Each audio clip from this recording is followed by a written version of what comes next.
We live in a world that moves too fast.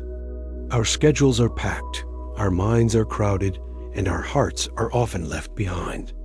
Every day, we chase after deadlines, juggle responsibilities, and try to meet the expectations of others while quietly carrying the weight of our own doubts, fears, and pain. We smile in public, but often cry in private. We give our energy to everyone and everything, except ourselves. And somewhere in the middle of all that noise, something important goes missing. Peace, balance, meaning, ourselves. This isn't just your story. It's the story of millions. In the mirror, in the traffic, in the late-night silence, we feel it. A quiet hunger for something more. Not more money, not more status, not even more time, but more connection, more clarity, more inner freedom. But how? Our culture teaches us to push harder, climb higher, and do more. We measure success in numbers, bank accounts, followers, productivity, but rarely stop to ask, at what cost? Why do we feel so empty when we've achieved so much? Why do we feel so alone when we're surrounded by people? Why do we feel so restless, even when everything seems fine? Because something deeper is missing. A foundation, a compass, a way to come home. And that's where this journey begins. Not in a temple, not in a retreat, not in a book of rules, but in the ancient, compassionate wisdom of the Buddha, translated into the real struggles of modern life. This is not a lecture. It's not religion. It's not a demand for you to believe anything. It's an invitation to pause, to breathe, to look honestly at the pain that lives under the surface stress, anxiety, disconnection, fear, guilt, pressure, burnout, comparison, and to gently open the door to another way of living. Each chapter of this journey explores one deep wound of the modern heart and then offers a timeless key from Buddhist teachings to unlock healing. Not as dogma, but as insight. Not as escape, but as empowerment. You'll hear stories, metaphors, and truths that speak not to your performance, but to your presence. You'll learn how mindfulness can calm your storms, how compassion can soften your shame, and how letting go can set you free, not in theory, but in real, everyday life. This is a path toward peace, not the peace of avoiding problems, but the peace of meeting life with wisdom. It's a path toward joy, not the kind that depends on perfect conditions, but the kind that rises from within, steady and whole. And most of all, it's a path back to yourself. Because when you reconnect with your own heart, you reconnect with everything. So if you're tired, if you're searching, if you've achieved everything and still feel something's missing, or if you just want to feel alive again, this is for you. Let's begin. There's a kind of tired that sleep doesn't fix. It sinks into your bones, into your breath, into your smile. You wake up exhausted even after 8 hours. You sit in meetings and feel like your soul is somewhere else. You walk through your day like a ghost with a calendar, showing up, checking boxes, getting things done, yet inside, there's this heavy silence that you can't shake. It's more than stress. It's more than being busy. It's a quiet scream inside you that says, I can't keep living like this. And yet you do. Because you have to. Because there are bills to pay, kids to feed, people depending on you, and a world that doesn't stop just because your spirit is breaking. So you keep going. You show up. You smile when you don't want to. You say, I'm fine, when you're not. You pour from a cup that's been empty for years. And slowly, you begin to disappear. Not all at once, just little by little. You stop laughing the way you used to. You stop dreaming the way you used to. You stop feeling alive. You become numb, and the world rewards it. It calls you strong. It says you're resilient. But deep down, you're not thriving. You're surviving. You're holding everything together while falling apart inside. And no one sees it. Not even you sometimes. Because somewhere along the way, you learned that taking care of yourself was selfish. That resting was lazy. That slowing down meant falling behind. So you hustle harder. You fill your calendar with tasks and your heart with guilt. You push yourself past your breaking point, and then you blame yourself for not being happy. But what if the problem isn't you? What if the problem is the story you've been told? What if everything you've believed about success, productivity, and self-worth has been built on a lie? A lie that says your value is in what you do, not who you are. A lie that says love must be earned, rest must be justified, and pain must be hidden. A lie that says everyone else matters more than you. That kind of life doesn't just hurt, it empties you. It steals your joy, your presence, your ability to feel wonder. It creates a cycle where you're constantly pouring out but never being filled. And at some point, your body says no. Your heart says stop. Your soul says, this is not the life I was meant to live. That moment, painful as it is sacred, because it's where the turning begins, where the cracks let the light in, where the whispers of ancient wisdom become a lifeline. Buddhism does not demand belief. It offers observation. It doesn't tell you what to think, it invites you to see clearly. And one of the first truths it reveals is this: you matter. Not because of what you produce, not because of how many people need you, not because you've earned rest. You matter because you exist. And that is enough. The first teaching is not grand. It's gentle. It says, come home. Come back to your breath. Come back to your body. Come back to this moment. Because this moment is where peace lives. Not in some future when everything is fixed. Not in some perfect version of yourself. But here, now as you are. Imagine this moment like a quiet room inside you. A space untouched by deadlines, by expectations, by shame. A sanctuary. You may have forgotten it's there, but it hasn't forgotten you. Every time you take a deep breath, you take one step closer to it. Every time you choose to rest, to listen, to feel, you light a candle in that room. And in that light, you begin to see yourself again, not as broken, not as a failure, but as human. Beautifully, vulnerably human. Buddhism calls this mindfulness. But it's more than a word. It's a practice, a returning, a way of saying, I will no longer abandon myself. I will no longer ignore my pain. I will meet myself with presence, with honesty, with kindness.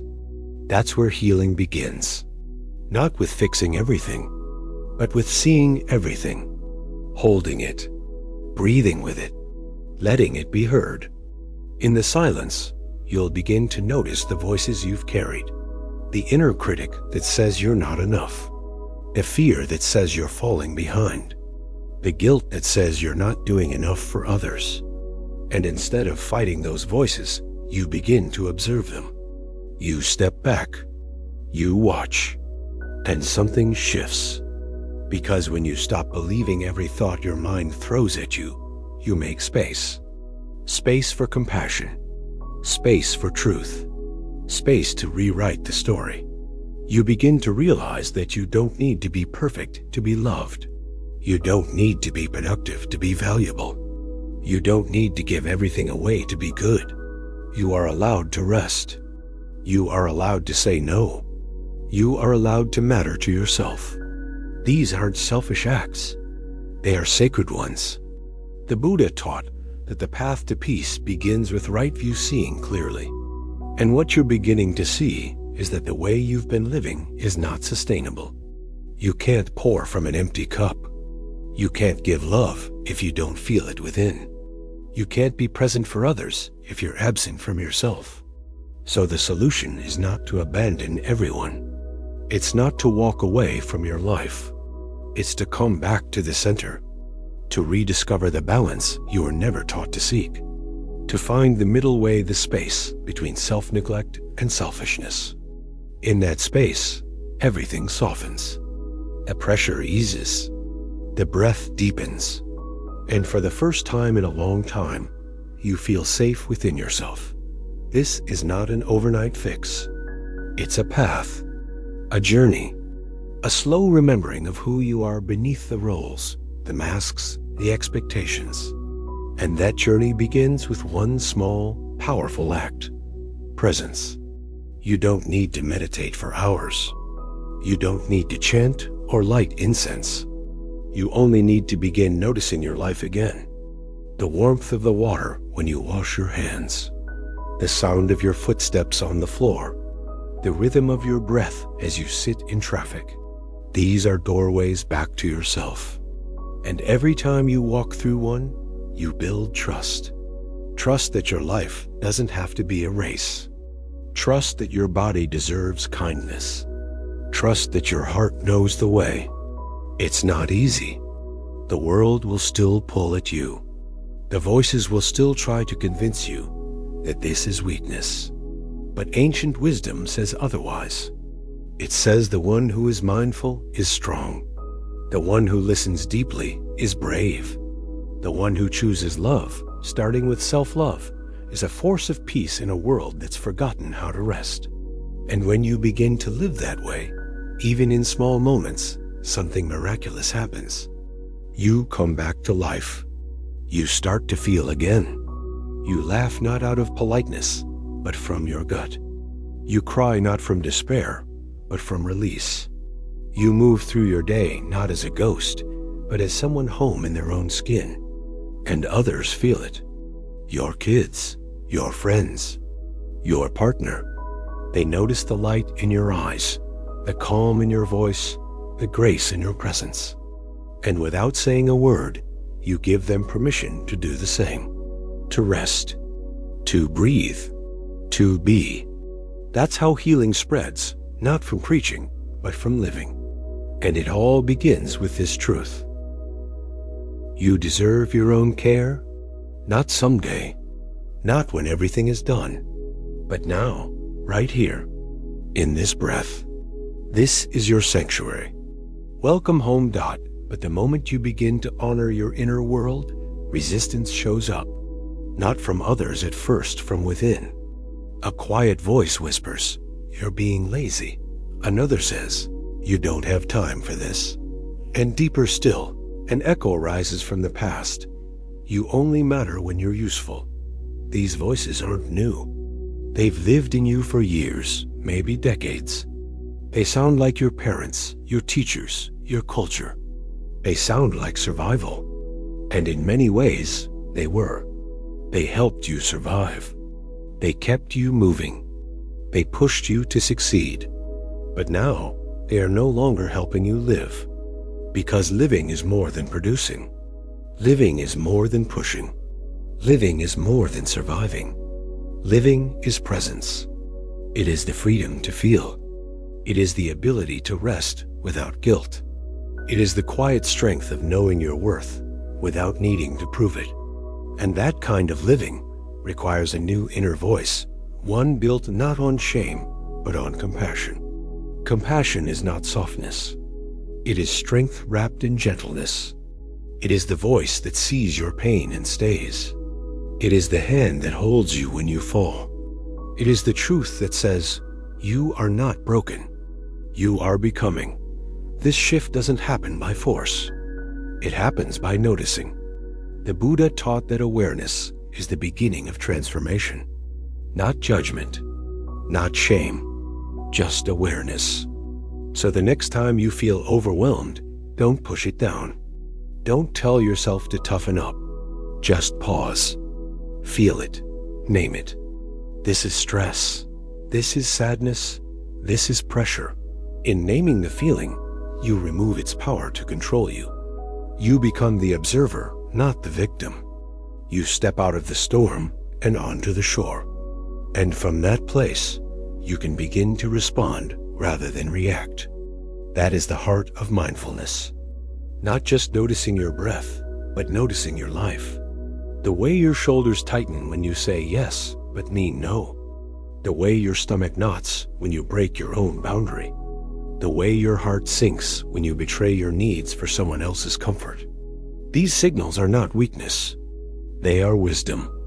They are the body's way of asking for truth. And when you listen, you begin to return to alignment. You begin to live in integrity with yourself. That doesn't mean perfection. It means honesty. It means saying, I am tired, and that matters. It means saying, I feel hurt, and that matters.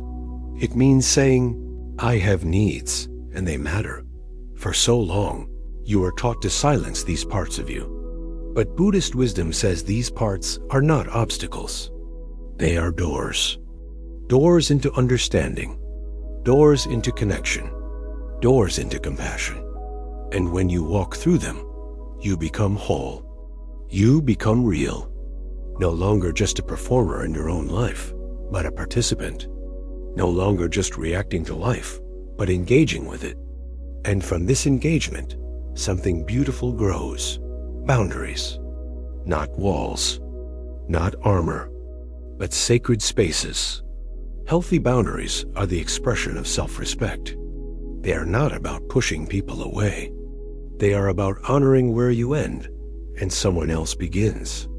They are how you protect your peace without shutting out love. And they are essential for healing. Because without them, you will always be overextended. You will always be overwhelmed. You will always say yes when you mean no, and resentment will grow like weeds in your heart. But with boundaries, you create space for truth. You create space for rest. You create space for joy. And here's what may surprise you. When you start honoring your own limits, your relationships improve. Not because you're doing more, but because you're doing less from a place of depletion. You're giving less from guilt. You're offering less from obligation. And what you do give comes from abundance, from fullness, from love. This shift is radical. It changes how you show up. It changes what you tolerate. It changes what you believe is possible. Because no longer are you just surviving your life. You're shaping it. You're participating in it. You're tending to your inner garden, pulling out the weeds of shame, planting seeds of rest and compassion. And slowly, things begin to bloom. You smile more. You breathe easier. You laugh not because everything is perfect, but because you're no longer pretending. You are real. You are present. You are whole.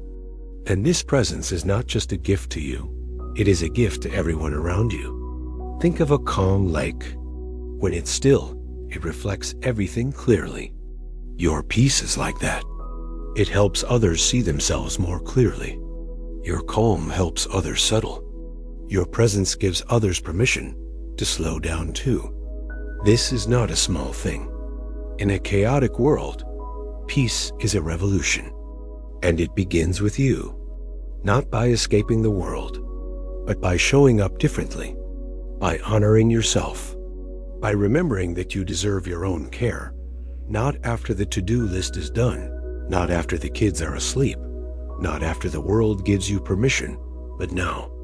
And that care doesn't have to be dramatic. It can be quiet, drinking water slowly, saying no kindly, turning your phone off for a while, breathing before reacting.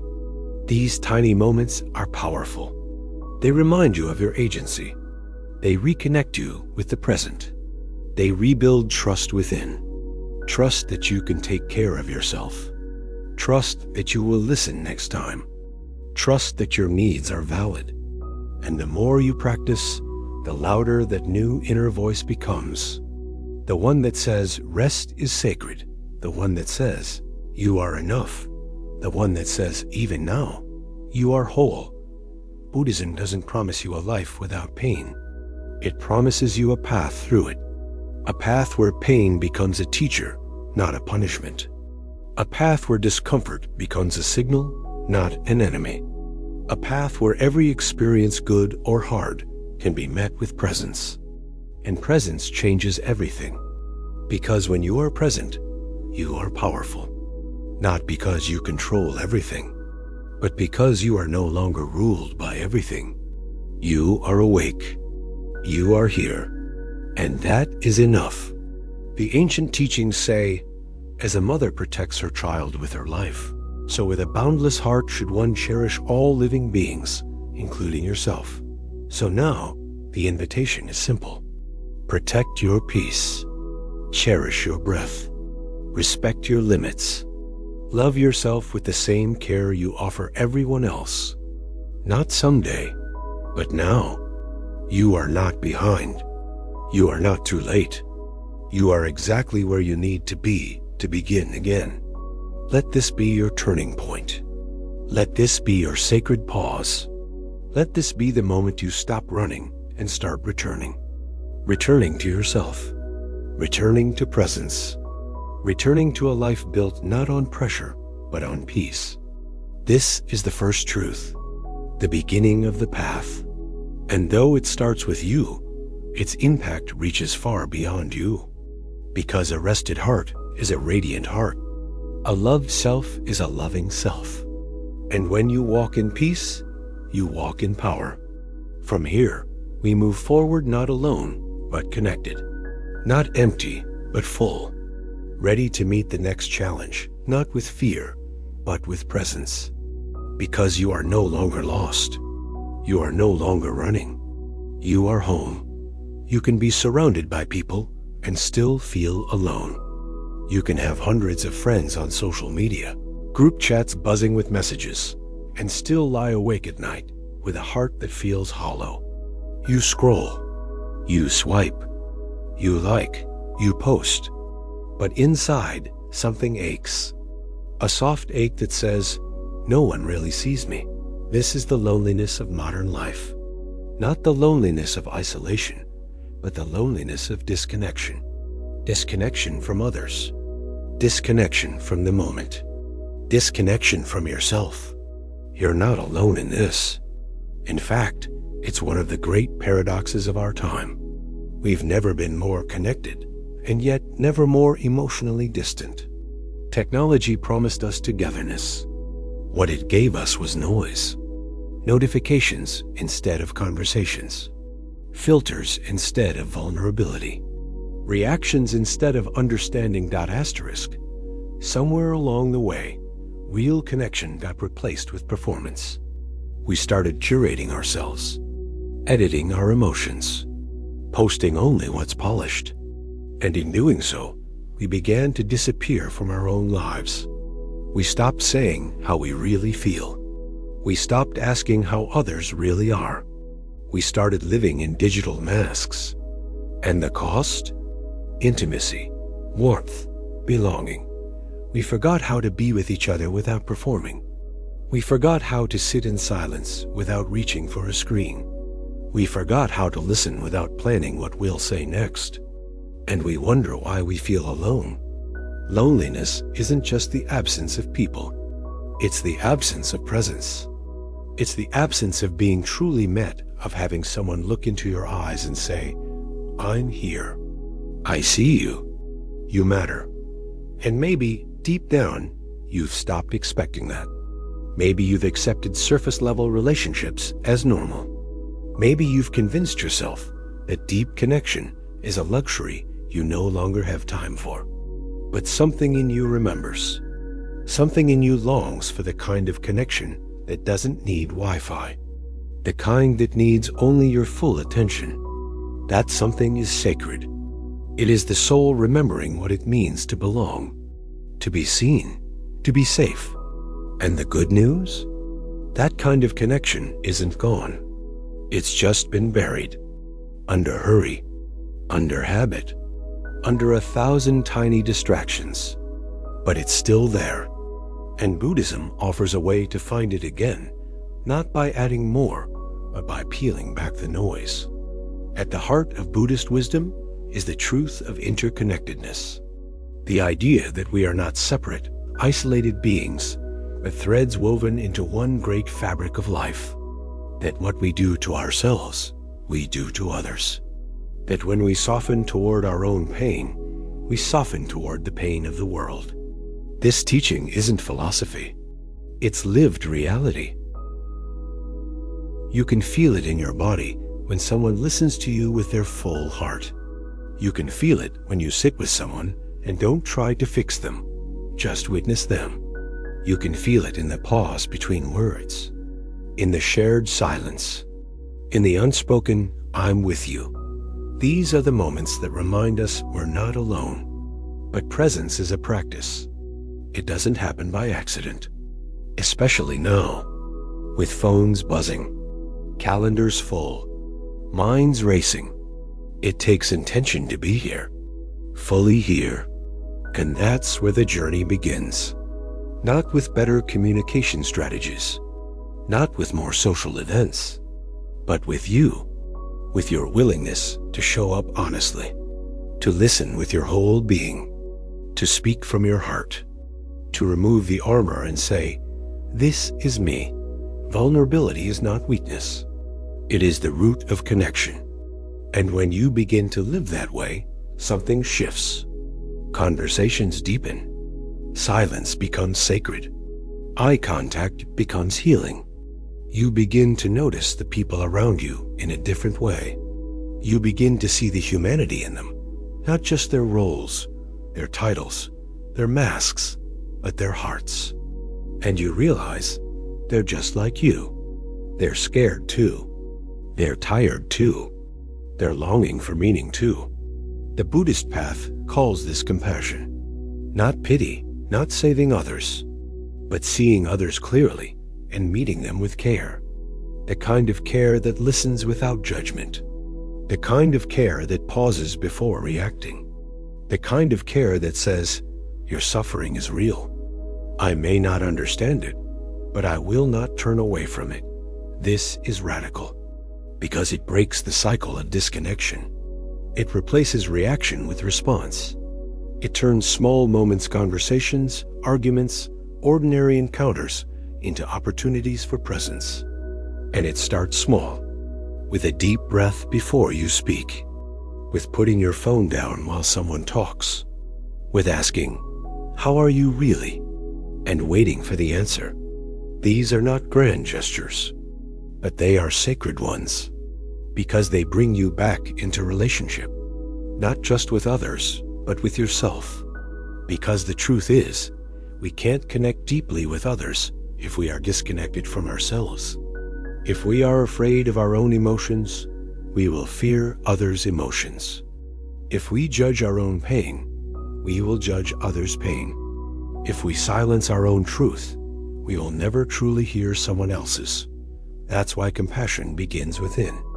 It begins by sitting with your own loneliness, not rushing to fix it, not numbing it, just holding it. "I feel alone." Say it. Let it be true. Let it breathe. The moment you stop fighting that feeling is the moment it softens. It no longer owns you. It becomes just another part of your inner weather passing through, not defining who you are. And in that space, you can choose something new. You can reach out. You can open up. You can say what's real. You can become the kind of presence you've always longed for. And slowly, the loneliness lifts. Not because the world changed, but because you did. You stopped hiding. You started connecting. You remembered that what you long for in others' presence, honesty, love, is what you can offer too. And what you offer returns to you. That's the mystery. That's the beauty. We heal in relationship. We come home to ourselves through the mirror of each other. And it doesn't take a perfect conversation. It takes willingness. It takes softness. It takes showing up again and again, even when it's hard. Especially when it's hard. Because that's where the light gets in the middle of the mess, in the middle of misunderstanding, in the awkward pauses and honest tears. That's where real connection is born. And when it is, you no longer feel alone in the same way, because now you carry connection with you. It lives inside you. It's how you move through the world, with eyes open, with heart open, with presence as your gift. And the more you begin to live this way, the more the world around you begins to change, not because the people are different, but because you are different. You're no longer chasing validation. You're no longer hungry for attention. You're no longer trying to impress, prove, or pretend. You're just showing up as you are, fully, honestly, gently, and something in that simplicity feels like home. Relationships that once felt heavy begin to soften. The ones built only on surface might fall away. That's okay. Let them. When you start living with truth, not everyone will stay. But the ones who do, those are your people. You don't need many. Just a few souls who meet you with presence, who let you be real, who don't flinch when you're messy, who don't need you to shrink, who love you in silence and in storm. These relationships don't thrive on constant contact. They thrive on depth, on trust, on mutual respect. And they are built, not found. Built in the quiet moments, built in hard conversations, built in the choice to stay when it would be easier to run. The Buddha taught that we are all bound together in an invisible web. When one thread is strengthened, the whole web becomes stronger. That means your healing helps others heal. Your honesty gives others permission. Your peace ripples outward. The way you show up matters. The way you listen matters. The way you speak kindly, truthfully, consciously matters. It all matters, not in a pressure-filled way, but in a sacred, reverent way, because every interaction is a seed. Every moment of presence plants something. Maybe it's trust. Maybe it's healing. Maybe it's just the tiniest shift to softening in someone who thought no one cared. This is the power you carry. Not the power to fix everyone, but the power to meet them where they are, with softness, with steadiness, with open-hearted attention. And the more you practice, the more natural it becomes. You begin to live slower, speak with more care, breathe before you respond. You stop trying to dominate conversations. You start holding space. You stop giving advice when someone just wants to be heard. You stop filling silence with noise.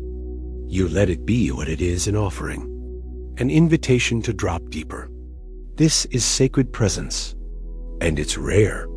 That's why it's so powerful, because it cuts through the noise. It doesn't need credentials. It doesn't need perfection.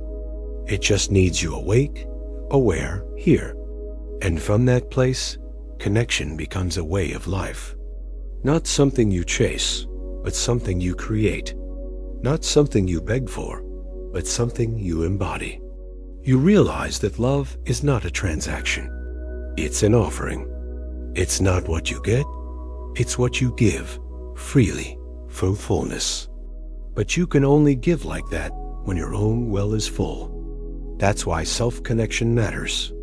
It's not separate from your relationships. It's the source of their strength. When you are present with yourself, you become more present with others. When you hold space for your own pain, you hold space for others. When you learn to love your own mess, you stop judging theirs. This is the kind of love the world needs. Not a performance, not a role, but a steady presence that says, you don't have to be perfect to be worthy. And the beautiful part is you don't have to do it all at once. You start where you are. You start by noticing. The next time you're with someone, put the phone down. Look into their eyes. Ask them how they really are. Listen not to respond, but to understand. Let there be silence. Let there be pause. Let there be breath. That's where intimacy lives. Not in constant talking, but in the courage to be quiet together. And when it feels hard, return to the body. Return to the breath. The body is always here. The breath is always now. They will guide you back when the mind tries to run. They will ground you when emotions rise. This is what presence feels like, not perfect calm, but steady awareness. You're not trying to escape. You're staying. You're meeting life exactly as it is. That's the gift. And it doesn't just change your relationships, it changes your world. Because when you move with compassion, you soften the edges around you. You start seeing strangers as humans. You stop snapping at the barista. You start noticing the sadness behind someone's anger. You start forgiving more. You start loving more. Not because people are easier, but because you are clearer. You're no longer defending a fragile self. You're living from something deeper. A place of inner stability.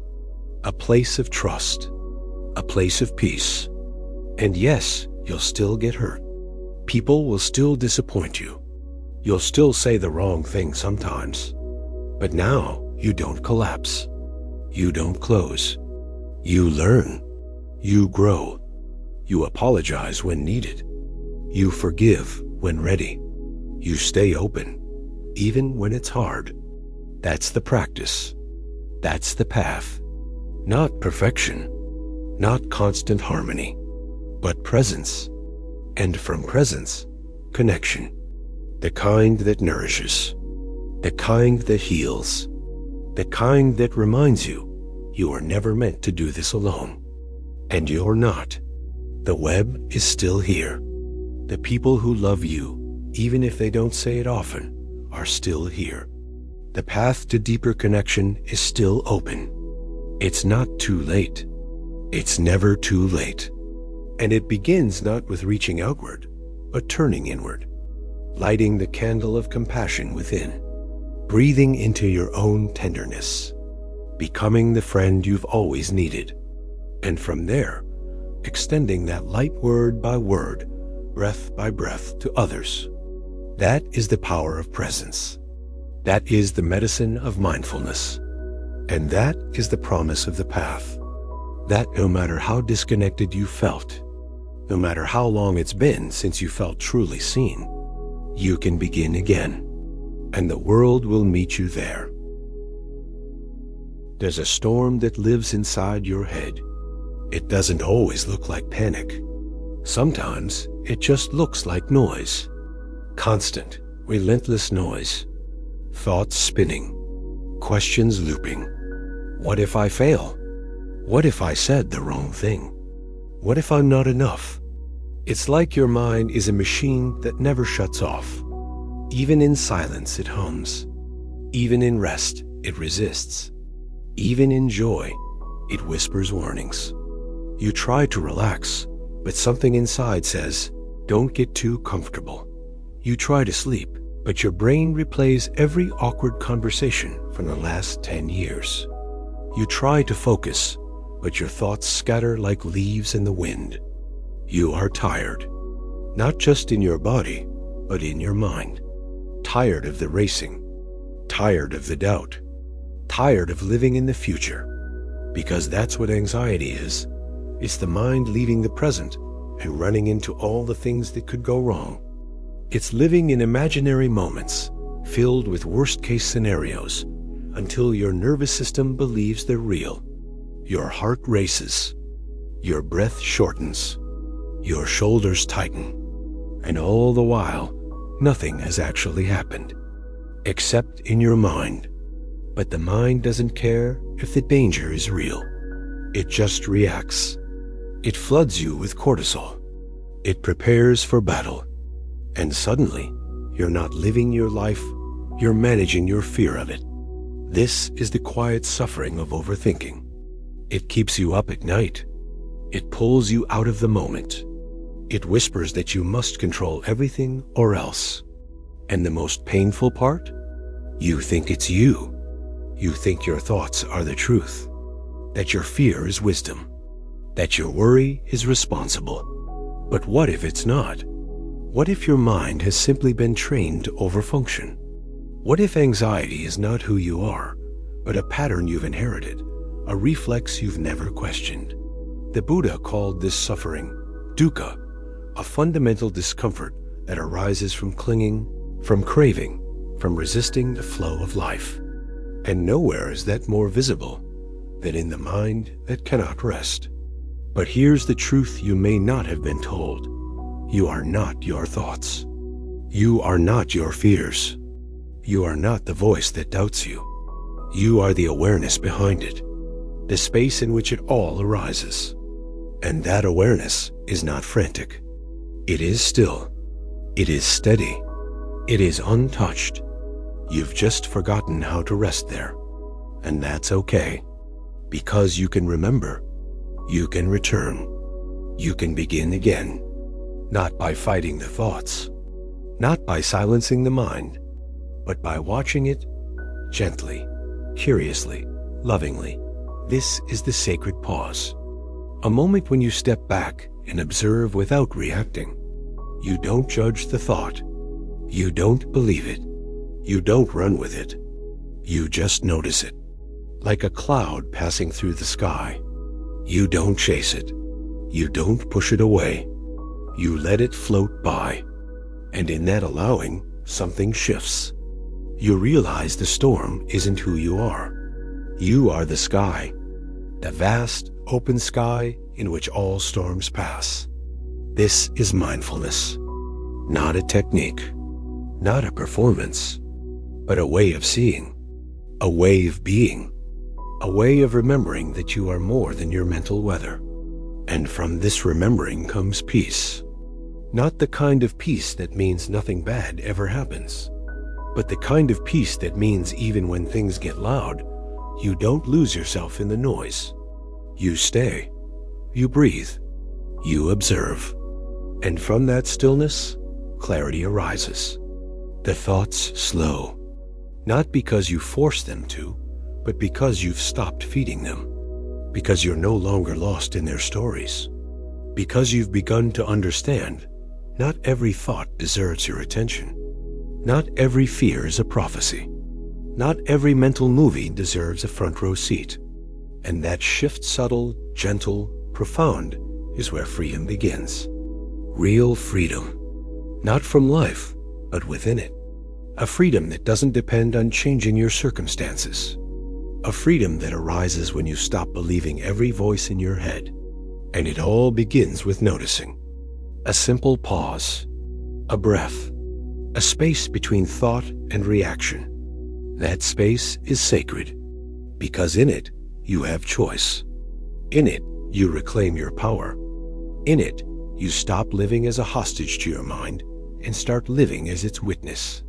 That's not detachment. That's wisdom. Because wisdom sees clearly. It sees that thoughts are like weather, always changing, always moving. And trying to control them is like trying to stop the wind. Futile, exhausting, unnecessary.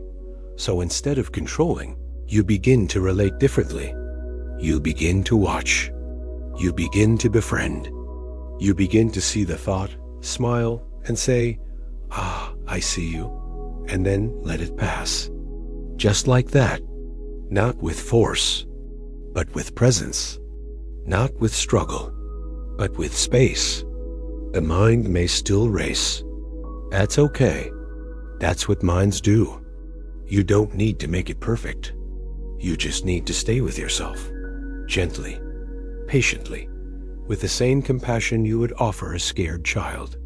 Because that's what anxious thoughts often are, scared children inside you, asking for safety. And the safety they need is not control. It's care.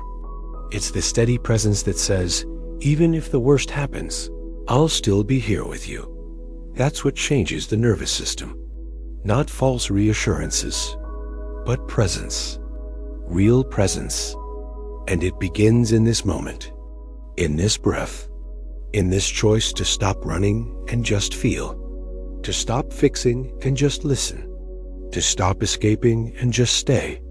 And maybe that sounds simple, but it's not easy, especially if you've been at war with your mind for years, especially if anxiety has become your baseline, especially if stillness feels foreign. But with practice, it becomes familiar. With compassion, it becomes possible. With patience, it becomes yours. Because you are not broken. You are just tired of fighting yourself. You are just ready to come home. And home is not somewhere far. It's here. It's now. It's in your breath. It's in your body. It's in your willingness to meet this moment with kindness. That's the sacred pause. That's the doorway. That's the beginning of peace. You don't have to believe everything you think. That single truth can change your life. It sounds simple, almost too simple. But when you live it, something radical happens. You stop being dragged by every fear. You stop reacting to every doubt. You stop spinning in circles inside your own mind. Instead, you begin to watch. You begin to breathe. You begin to remember that you have a choice. Because thoughts are just thoughts. They are not facts. They are not destiny. They are not commands. They are passing clouds in a vast sky.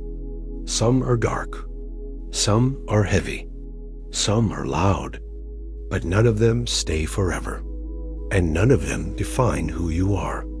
You are not the storm. You are the space that holds it. And the more you return to that space, the less power the storm has over you. The less you believe the voice that says, "You're not safe." The less you chase the illusion of control. The less you feel the need to fix everything before you can feel peace. Because now, you begin to see clearly. The mind wants certainty, but life is never certain. The mind wants guarantees, but the world doesn't offer them. And so the anxious mind spins trying to predict, prevent, prepare for every outcome. But here's the truth. No amount of thinking can protect you from life. What it can do is rob you of the only moment you truly have this one. So now, you choose something else. Not control, not prediction, but presence. A deep breath, a soft exhale, a sacred pause. This is where peace begins. Not in solving the problem, but in stepping back from the story. Not in changing your thoughts, but in changing your relationship to them. You begin to see the anxious voice like an old radio in the background. It's there, but you don't need to turn it up. You don't need to dance to its music. You just let it play. And the more you do, the quieter it becomes. Not because it stops talking, but because you stop listening in the same way. You stop treating it like truth. You stop giving it your power. And in doing so, you reclaim your peace. This is the essence of non-attachment. Not apathy, not disconnect, but the freedom to observe without clinging. The freedom to witness without becoming. The freedom to feel without drowning. That freedom is your birthright. It's not a gift someone else gives you. It's a skill you practice, a muscle you strengthen. And it begins with mindfulness. Every time you pause, every time you breathe, every time you say, "That's just a thought," you build trust. You rebuild the bridge between your awareness and your nervous system. You remind yourself, "I am safe right now," not in theory. In truth, right now, in this breath, you are safe. Can you feel that? Can you rest there? Even for a moment. Even for one inhale. That moment matters. That breath matters. Because it's real. It's not a story. It's not a fear. It's the living proof that you are here. That life is happening now. That peace is available now. And yes, the thoughts may return. The old fears. The looping doubts. That's okay. They're not the problem. The problem is believing them. The problem is obeying them. And you don't have to. Not anymore. The teachings say, the mind is a wonderful servant, but a terrible master. When you believe every thought, you become its servant. But when you observe the mind with clarity and care, you become its teacher. You guide it. You soothe it. You train it, not with force, but with presence. That's the practice. Coming home to awareness, over and over again. Noticing the thought, naming it, letting it go, returning to the body, returning to the breath, returning to what's real. And the more you do this, the more stable you feel. Not because life gets easier, but because you're no longer at war with your own mind. You stop fighting the waves. You learn how to float. You learn how to trust. Trust that you can handle discomfort. Trust that you don't need to solve everything to feel peace. Trust that your thoughts are not always wise, and that's okay. They are just habits, patterns, echoes of old fears. And you can let them pass. You can smile at them. You can thank them. You can say, I know you're trying to protect me, but I've got this now. That's healing. That's inner leadership. That's what happens when presence becomes your home. Not a special state, not a perfect place, but the space where everything is allowed to be as it is, including you, especially you. You are allowed to be anxious. You are allowed to be afraid. You are allowed to feel overwhelmed. And you are allowed to meet all of that with love, with softness, with breath. That love is your medicine. That breath is your anchor. And the more you live from that space, the more freedom you feel. Not because the mind goes quiet forever, but because you've stopped needing it to. You no longer wait for your thoughts to be perfect before you live your life. You no longer wait for certainty before you open your heart. You no longer wait for fear to leave before you take the next step. You walk with it. You breathe with it. You hold it like a child in your arms. And in doing so, you discover something profound. You are stronger than you thought. Not because you never feel anxious, but because you know how to meet your anxiety with wisdom, with kindness, with stillness. This is the Buddhist path, not escape, but engagement. Not suppression, but awareness. Not fighting the mind, but understanding it, seeing it, freeing it, and through that freedom, returning to life. Not the life in your head, but the one right here. The light through your window, the sound of your breath, the warmth in your chest. This is real. This is enough. This is home. Some pain doesn't leave when the moment ends. It lingers, not in the body, but in the heart. Not on the surface, but in the silence. Something happened. Maybe years ago. Maybe yesterday. Someone left. Someone hurt you. Or maybe you hurt them. A word was said that couldn't be unsaid. A door was closed that you never wanted closed. And even though life moved on, something inside you stayed behind. A frozen moment. A memory that replays when you're alone. A feeling that rises when you least expect it. You try to bury it. You distract yourself. You stay busy. You keep going. But there it is. Beneath the laughter. Beneath the routine. Beneath the success. That quiet ache. That tender bruise. That whisper that says, I still don't know how to let go. And maybe no one sees it. Maybe no one knows.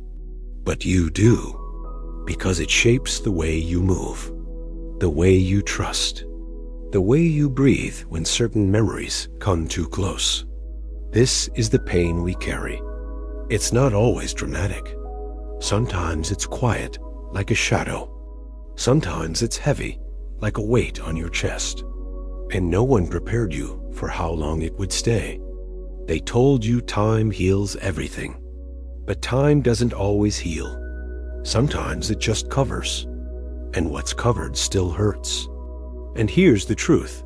There's nothing wrong with you for still feeling it. There's nothing weak about your tenderness. There's nothing broken about your heart. You are human. And pain is part of the human path. The Buddha never promised a life without suffering. What he offered was a way through it, a path that does not avoid pain, but meets it, gently, slowly, with presence, with love. That's where healing begins. Not in forgetting, not in pretending it didn't happen, but in turning toward it, breathing with it, allowing it to speak. Because every wound has something to say. And when you listen, not with judgment, but with compassion, you begin to loosen the grip. You begin to see that your pain is not who you are. It's something you've experienced. It's something that happened. But it's not your identity. And it's not forever. This is the teaching of impermanence. One of the most beautiful truths in Buddhist wisdom. Everything changes. Nothing stays the same. No feeling, no thought, no situation, not even the ones that hurt. That moment that wounded you, it came and it went. But the echo stayed because you held it. Not because you wanted to, but because you didn't know how to let go. And that's okay. We hold pain when it's too heavy to release. We carry it because it once felt like protection. But now, holding it only deepens the suffering. So the invitation is not to force yourself to let go. It's to begin seeing that you can, that you are allowed to, that the moment has passed, but your heart hasn't caught up yet. And now, with presence, you can offer your heart what it never got in the moment. Compassion, space, safety. Maybe no one comforted you when it happened. But you can comfort yourself now. Maybe no one told you it wasn't your fault, but you can tell yourself now. Maybe no one gave you permission to grieve, but you can give it now. That's healing. Meeting the wound not with shame, but with care. Meeting the pain not with resistance, but with presence. Breathing with it, sitting with it, listening, and in that stillness, the pain begins to shift. It's not gone, but it softens. It loosens. It becomes less of a wall and more of a doorway into your own heart, into the parts of you that long to be seen, not judged, held, not fixed, loved, not silenced. That love, real, steady, compassionate love, is what dissolves the pain. Not instantly, not all at once, but drop by drop, like rain softening stone. The Buddha spoke of compassion as the path that melts suffering, not by denying it, but by embracing it, by offering it the one thing it never, your full, undivided attention, not to relive the past, but to release it, to allow it to become what it was meant to be, a teacher, not a prison. And when you begin to see it that way, the pain transforms. It stops being the thing that defines you. It becomes the thing that shaped you, that taught you to feel, that showed you your strength. And in that strength, you begin to forgive, not to excuse, not to forget, but to free yourself. Forgiveness is not about making what happened okay. It's about saying, I will not carry this forever. It's about letting go of the rope you've been holding in a tug of war with the past. It's about honoring your pain while refusing to let it be your future. And forgiveness includes yourself, especially yourself, for what you didn't know, for how you coped, for the ways you survived. You were doing your best, and now you are learning to do better. That is enough. You don't have to punish yourself forever to prove you've grown. You don't have to keep suffering to show that you've changed. You can let go. And in that letting go, you rise. You come back to the present. You return to the breath. You soften into life again. And slowly, the past begins to release you. Not because you forced it, but because you loved it. Because you looked at it and said, I see you. I thank you. And now, I let you go. That is sacred. That is powerful. That is healing. And it's not something you do once. It's something you live. A practice. A path. A gentle choosing over and over again to come back to yourself. Not the self that was hurt, but the self that is healing. The self that is whole. The self that has always been here, waiting patiently beneath the pain. Waiting for this moment. This breath. This sacred return. You don't erase the past by pretending it didn't happen. You free yourself from the past by allowing it to become part of your story, not the whole story, not the final chapter, just one piece of a much bigger truth. You carry your past, but you do not have to carry its weight. You remember it, but you do not have to relive it. You honor it, but you do not have to be defined by it. Because you are not the same person you were back then. You have changed. You have grown. You have survived. And now you are learning how to live. That shift from surviving to living is sacred. It begins not with forcing yourself to move on, but by allowing yourself to soften, to feel without fear, to remember without collapsing, to let go without guilt. It's not about pretending the pain never mattered. It's about finally giving it what it needed all along: space to breathe, to be seen, to be met with kindness. That kindness changes everything. It says, you don't have to fight anymore. You don't have to fix anything right now. You're allowed to feel. You're allowed to heal. And healing, real healing, is not linear. It doesn't follow a timeline. It doesn't come with a checklist. Some days you feel free. Other days you don't. Some days the past feels far away. Other days it feels like it just happened. That's not failure. That's the rhythm of healing. That's the ebb and flow of being human. The Buddha taught that all things arise and pass away. Pain, grief, anger, even healing itself. There is nothing to hold on to, nothing to cling to, nothing that stays the same.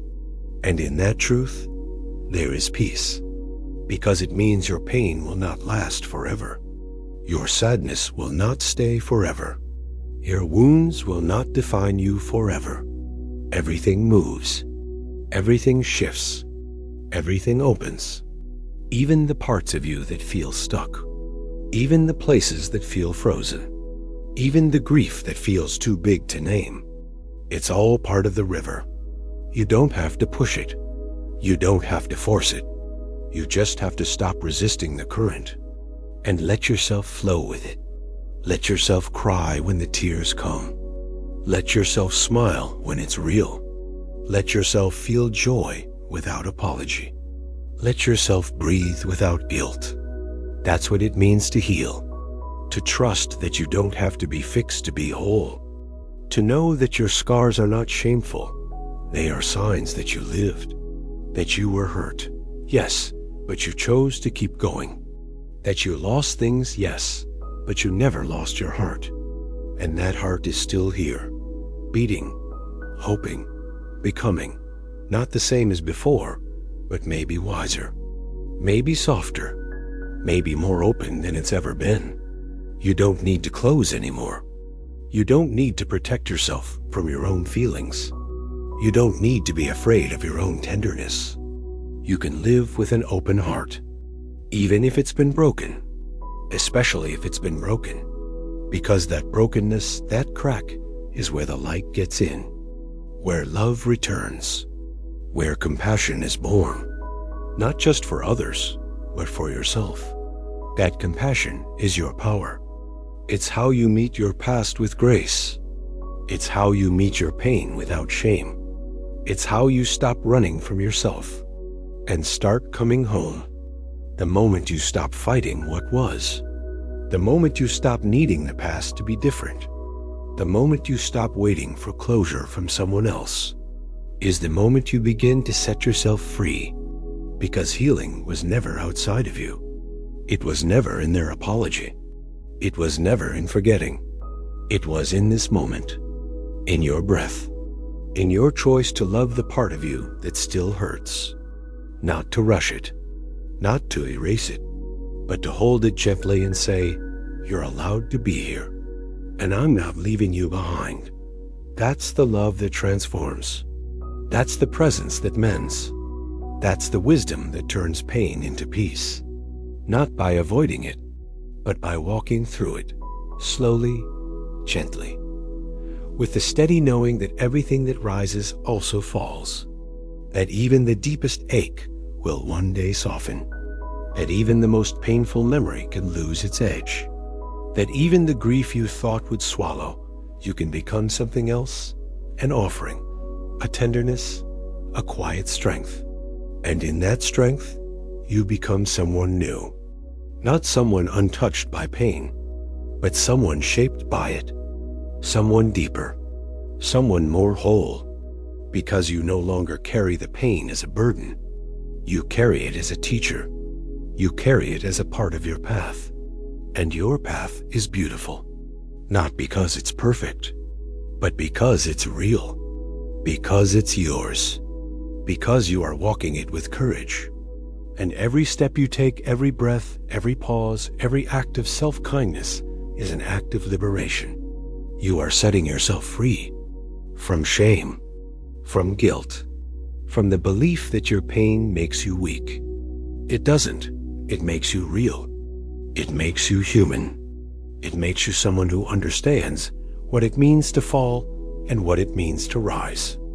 And now you are rising, quietly, gently, with every breath, with every moment of compassion, with every time you choose presence over punishment.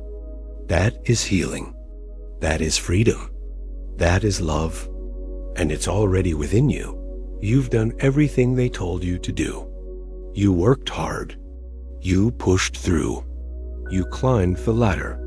You made the money. You collected the degrees. You hit the goals. You chased success like it was the key to freedom. And for a while, it felt like it was. People noticed you, respected you, admired you. But deep down, something still felt missing. After all the applause, there was silence. After all the milestones, there was emptiness. And you started to wonder, what am I really chasing? Why does achievement feel so hollow when the moment passes?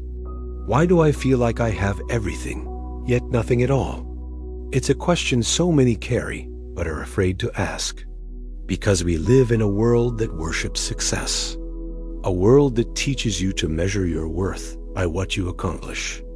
A world that equates busy with valuable, growth with happiness, wealth with peace.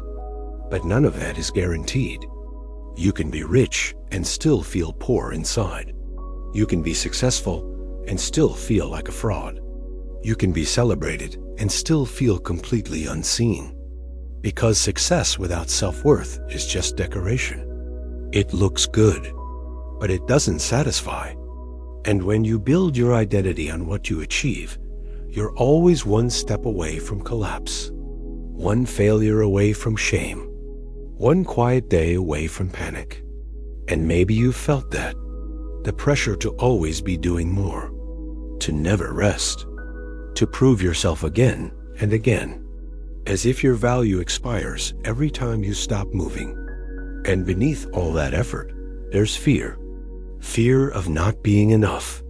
Fear of being forgotten. Fear of falling behind. So you push harder. You stay up later. You say yes to everything. You become a version of yourself that always performs but rarely feels peace. And the truth is, you're not alone. So many people are performing for their lives, smiling on the outside, doubting themselves on the inside, achieving everything except the one thing that matters, feeling like they're enough. That pain is real. That exhaustion is real. And it doesn't mean you're ungrateful. It means you're human. You've been taught to seek meaning in places it doesn't live. In awards, in applause, in numbers, in titles. But Buddhist wisdom tells a different story. It says the chase will never end until you stop running, until you turn inward, until you realize that nothing outside of you can give you what you already have, that your worth was never meant to be earned. It was meant to be remembered. You are not a product. You are not a resume. You are not a brand. You are a living, breathing being. And that is enough, right now, without needing to do more, without needing to become more, without needing to prove a thing. Imagine that. Imagine waking up and not needing to earn your place in the world.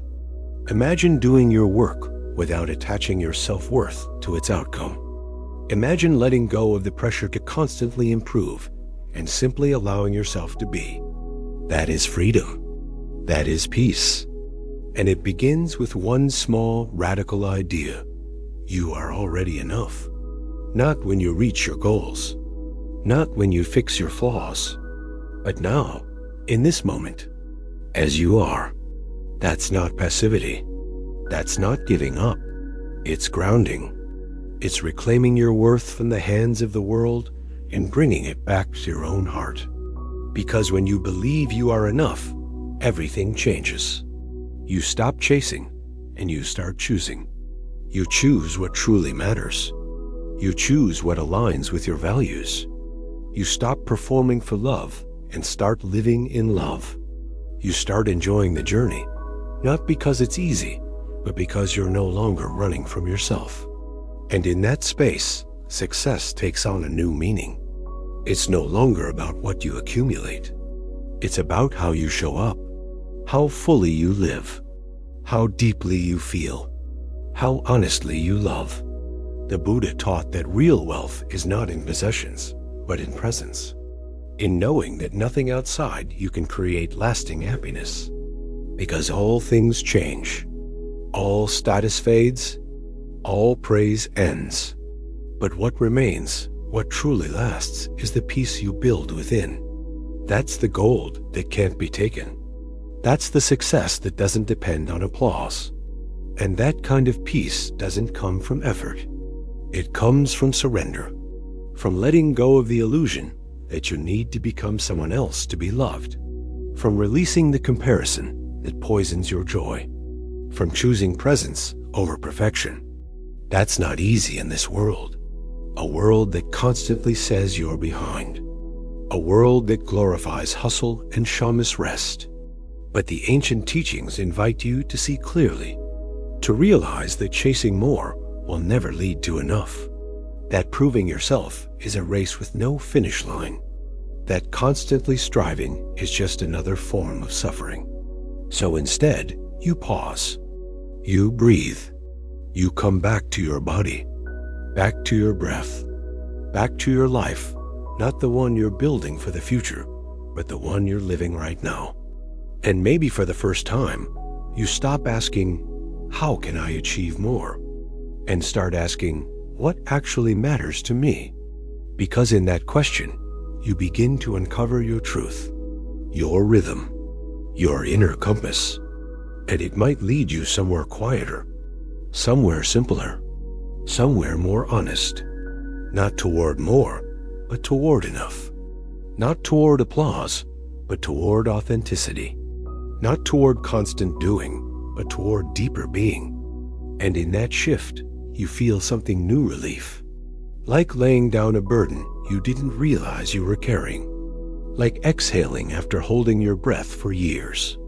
Like remembering who you were before the world told you to become someone else. That remembering is sacred. That breath is real. That stillness is your home. And once you've remembered that peace lives within you, everything starts to look different. You stop measuring your days by how much you accomplished. You stop grading your worth based on how much others approved. You stop running toward a version of success that was never yours to begin with. You start listening again, not to the noise outside, but to the quiet truth inside. And what you hear is simple. You are enough. Your life as it is holds beauty.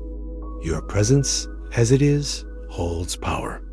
You do not need to be bigger, louder, faster, or more impressive to deserve rest, joy, or love.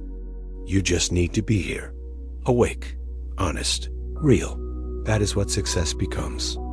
Not a destination, not a trophy, not something to broadcast to the world, but a moment of alignment with your values. A deep breath in the middle of chaos. A soft smile when no one is watching. A life that feels true to your heart, even if the world doesn't understand it. And the world may not. Because when you stop chasing, others will wonder why. When you choose to simplify, to slow down, to rest, to step back from the race, it may confuse those still caught in it. But you didn't come here to please everyone. You came here to live. Fully, freely, authentically. And authentic living looks different for everyone. For you, it might mean less screen time and more time outside. It might mean less hustle and more silence. It might mean leaving a job that looks perfect but drains your soul. It might mean redefining success not by income, but by impact, not by status, but by sincerity. And that redefinition is powerful. It is spiritual because it brings you back to the present, back to the real, back to the only place peace has ever lived, here and now.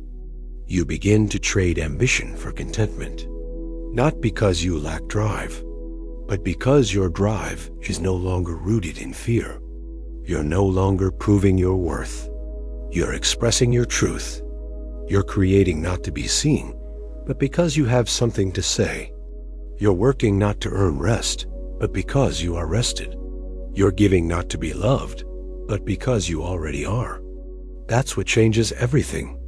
When you stop living from a place of scarcity, you begin to experience abundance, not in your bank account, but in your heart. Gratitude becomes your compass. You start to see the little things again, the way sunlight touches your face in the morning, the sound of laughter, the stillness between moments. These aren't small, they're sacred, and they were always there. You just needed to slow down enough to see them. That's what Buddhist wisdom calls contentment. Not the kind of contentment that means giving up, but the kind that means you're no longer looking for yourself in things that can never hold you. You stop comparing. You stop competing. You stop assuming that someone else's version of happiness should be yours. And you realize this is your path, your life, your rhythm. You are allowed to live it on your own terms. You are allowed to rest without guilt, to say no without explanation, to love without conditions, to exist without proving.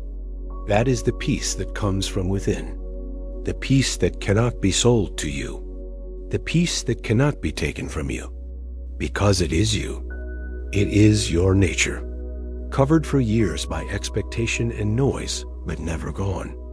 And now it rises again, every time you choose stillness, every time you return to the breath, every time you say, this moment is enough, because it is.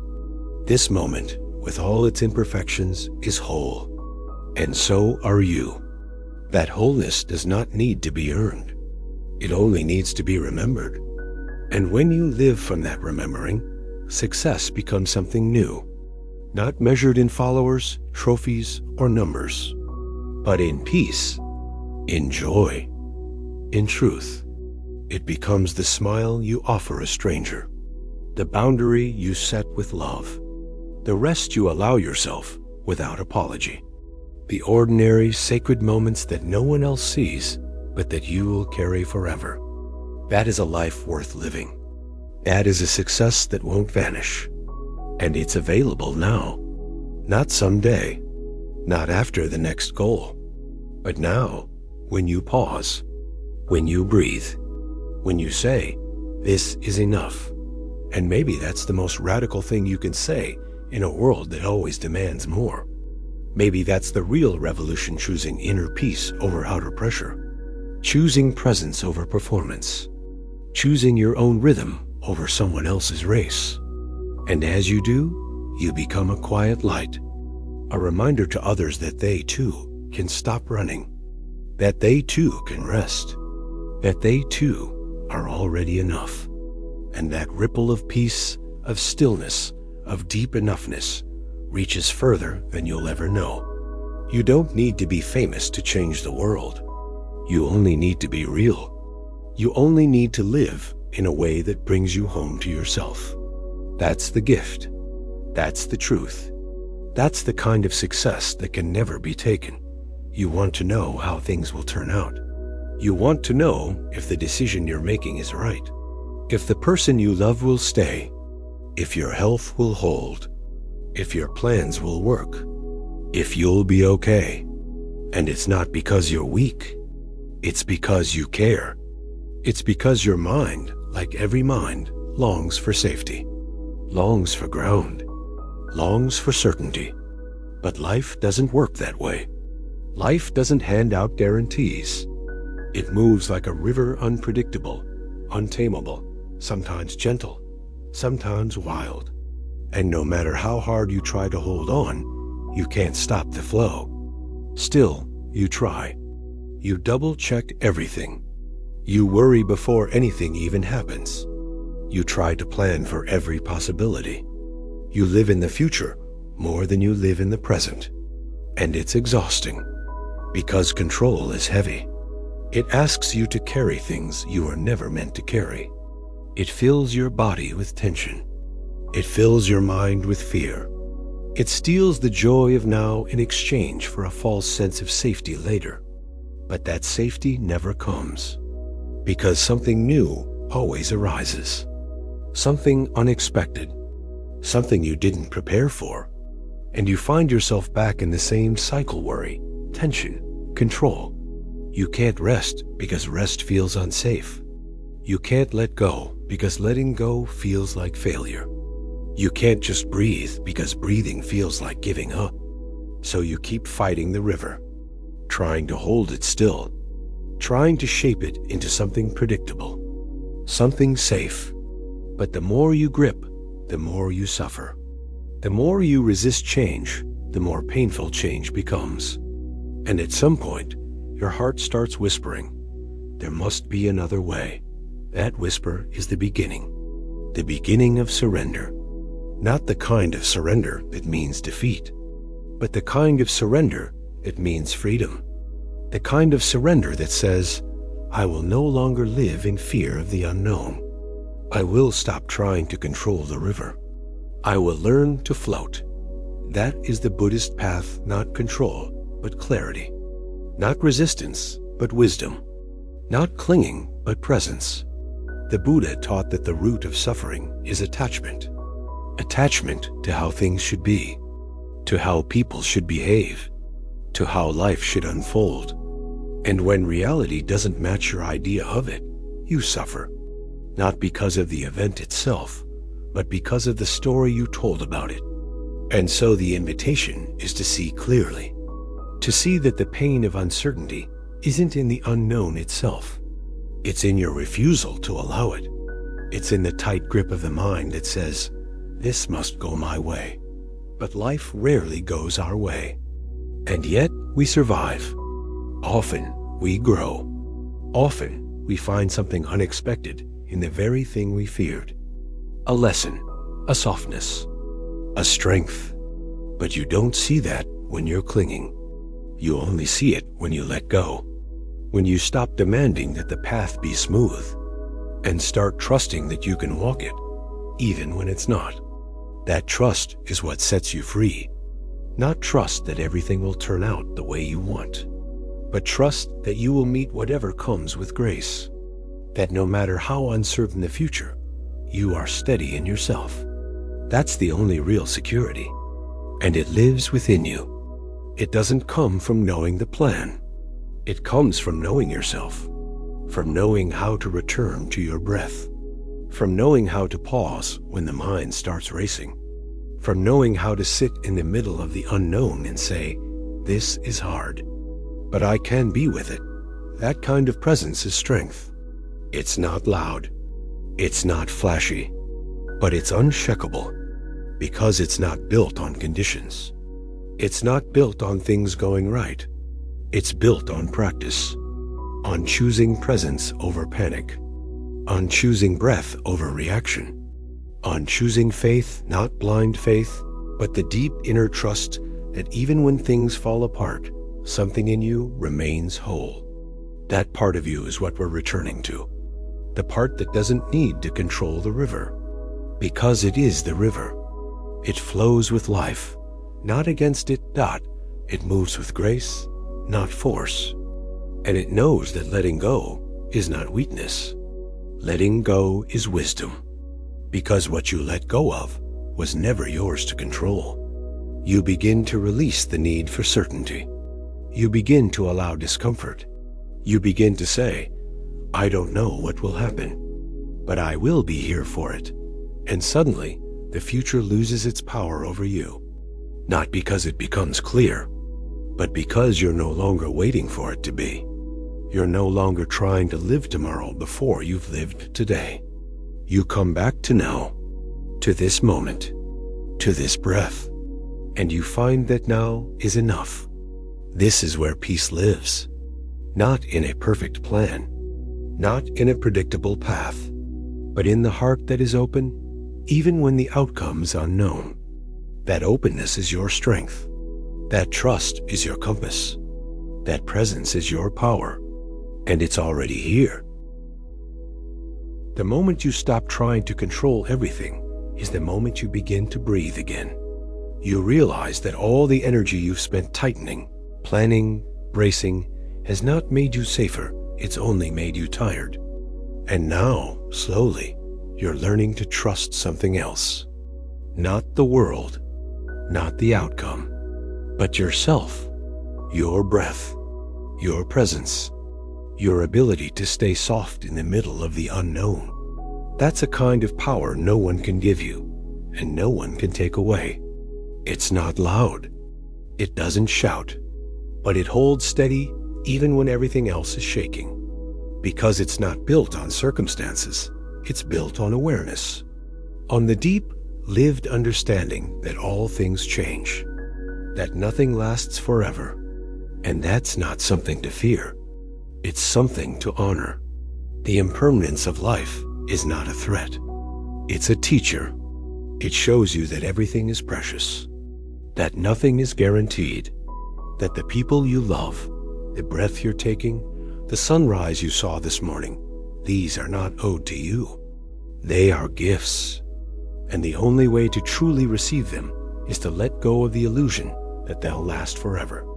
When you hold life loosely, you begin to love more deeply. You begin to appreciate things not because they are permanent, but because they are passing. That cup of tea, that quiet morning, that touch, that laugh, that goodbye. You become awake to the miracle of what is, because you're no longer living in fear of what might be. This is presence. This is peace. Not because everything is certain, but because you've stopped needing it to be. You've stopped bargaining with life. You've stopped thinking, if I can just plan enough, I'll never be hurt again. You've stopped believing that safety comes from controlling the future. And instead, you've started living now, open, grounded, free. You start to see that the control you were clinging to was never real. It was just a story, a habit, a shield, one that once helped you survive. But now, it's time to put it down, to stop fighting the river, to trust that the water will carry you, not always where you expected, but always where you need to go. And yes, that takes courage, real courage, the kind that says, I can live without knowing what happens next, the kind that says, I can feel fear and still move forward, the kind that says, I don't need guarantees, I need presence. That's how trust is built. Not from certainty, but from practice. From choosing the unknown again and again, and learning that you can hold it without breaking. That you can live with the questions. That you can breathe through the chaos. That you can soften instead of harden, even when everything feels unstable. This is the middle way, not control. Not collapse, but balance. A way of walking through life with open hands. A way of letting things come and go without closing your heart. A way of living fully, even when the future is foggy. And when fear arises, as it will, you don't resist it. You don't run from it. You say, "Hello, I see you." And then you breathe. You ground. You come back. Again and again, you come back. To the present. To your breath. To this moment. And you realize that's all you've ever needed. Not control, but connection. Not prediction, but presence. Not certainty, but faith. The kind of faith that says, even if I don't know what's next, I know how to meet it. That kind of faith makes you unstoppable. Not in the world's eyes, but in your own. Because now, you are no longer ruled by fear. You've stopped waiting for life to be perfect before you begin living. You've stopped waiting for the fear to disappear before you take the next step. And in doing so, you've stepped into your power, quietly, gently, completely. That power is what allows you to say yes to life. Not just the parts you can control, but all of it. The changes, the endings, the beginnings, the unknowns. You stop trying to grip every detail. You stop trying to hold on to what is always changing. And you begin to flow, to breathe, to trust. This doesn't mean giving up. It doesn't mean becoming passive. It means acting from a deeper place. A place of grounded clarity. A place of wisdom. A place that knows, I do not control the outcome, but I do control how I meet it. That's where your freedom lives. Not in mastering the future, but in mastering your own presence.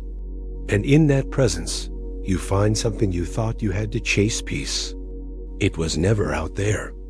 It was here, beneath the fear, beneath the tension, beneath the illusion of control, waiting for you to return, to remember, to choose again.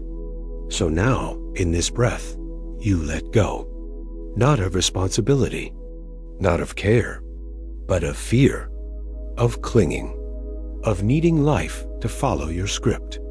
You let go of the need to know what's coming, and you replace it with trust in your ability to meet it. This is the path. This is the freedom. This is the moment you stop fighting life and start living it. There's a kind of pain that doesn't scream. It doesn't show up in dramatic moments. It doesn't break things or yell.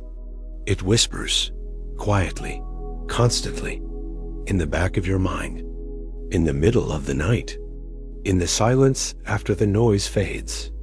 It says you're not enough. You're not doing it right. You should have known better. You should have been stronger. It speaks in regret, in self-doubt, in memories you replay over and over again, hoping to rewrite them, but never able to. It speaks in the ache you carry alone, the mistakes you can't forget, the things you've said or done or didn't do that you think define who you are. This is the voice of shame, and shame is heavy. It doesn't just hurt your mind. It tightens your chest. It makes your shoulders slump. It makes your breath shallow. It tells you that you are broken.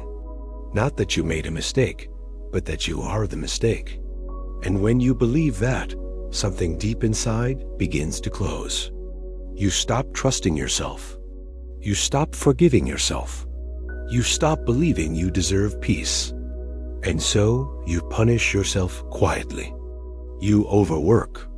You overgive. You overthink. You put everyone else first. You pretend you're okay. You smile even when your heart is aching. And all the while, a part of you is still whispering, you're not worthy. But here's the truth. You are not your worst moments.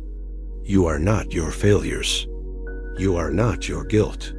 You are not your shame. You are a human being who has struggled, who has hurt, who has been confused and scared, and who has tried, in the best way you knew how, to survive. And that deserves compassion. Not judgment, not punishment. Compassion. The Buddha taught that compassion begins where suffering is seen clearly. And shame is suffering. Guilt is suffering. Self-judgment is suffering.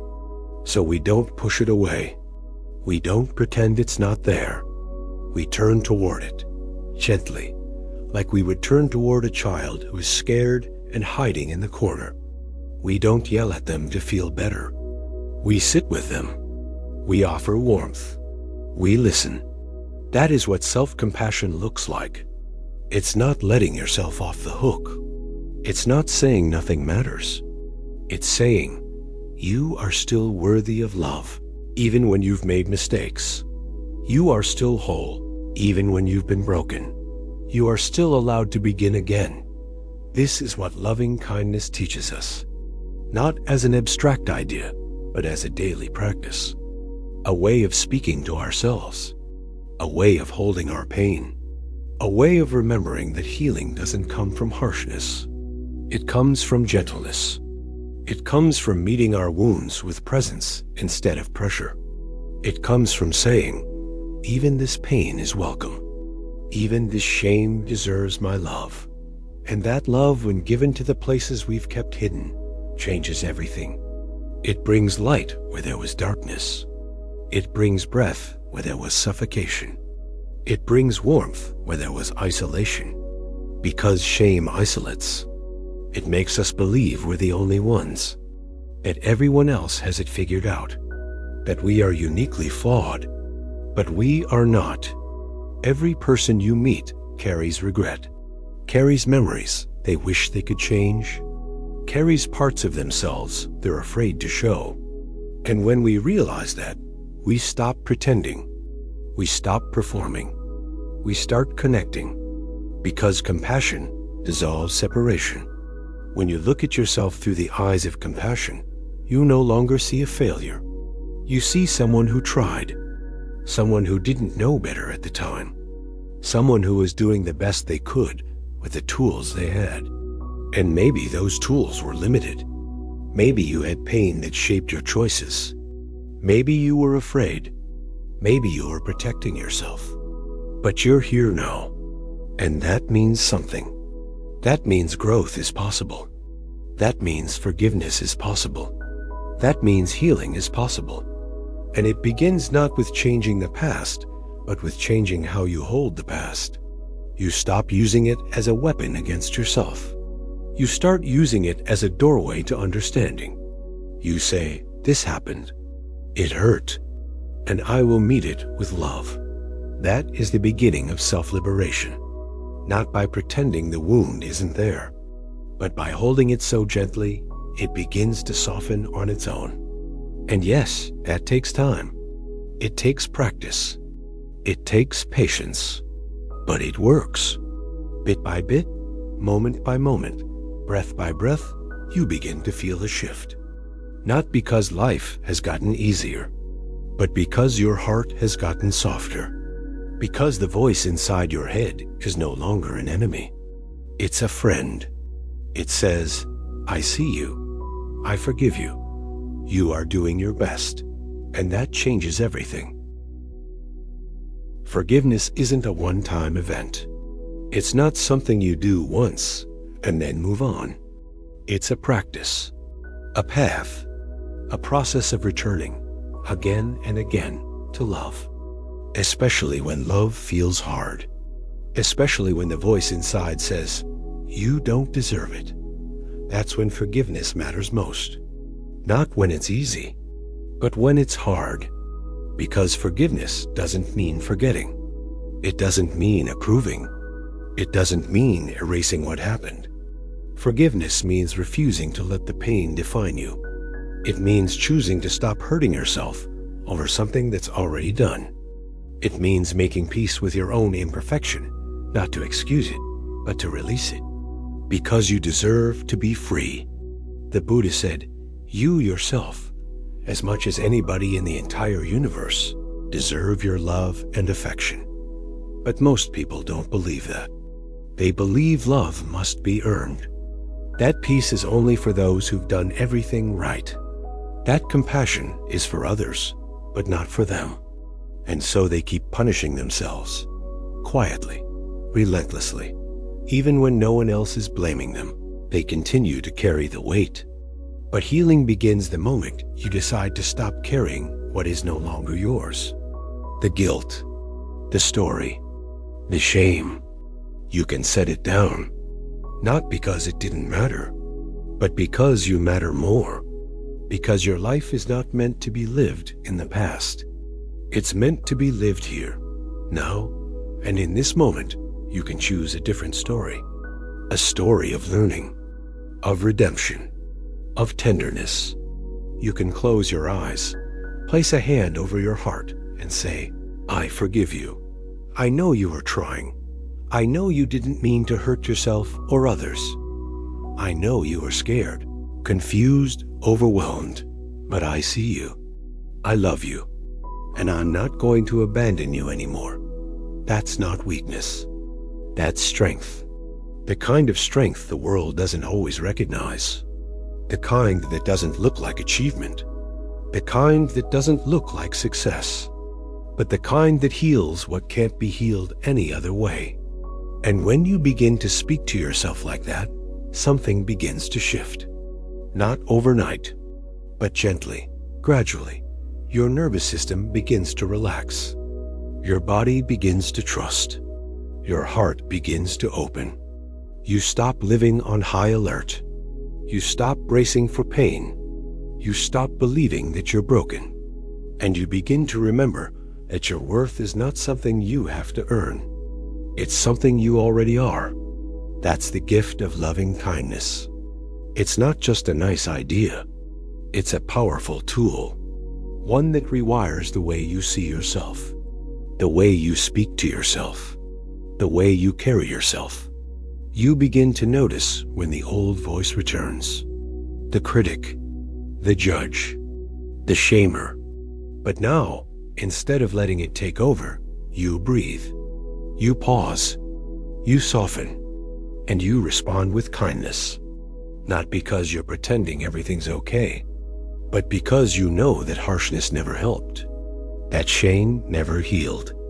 That judgment never made you grow. Only love does that. Real love.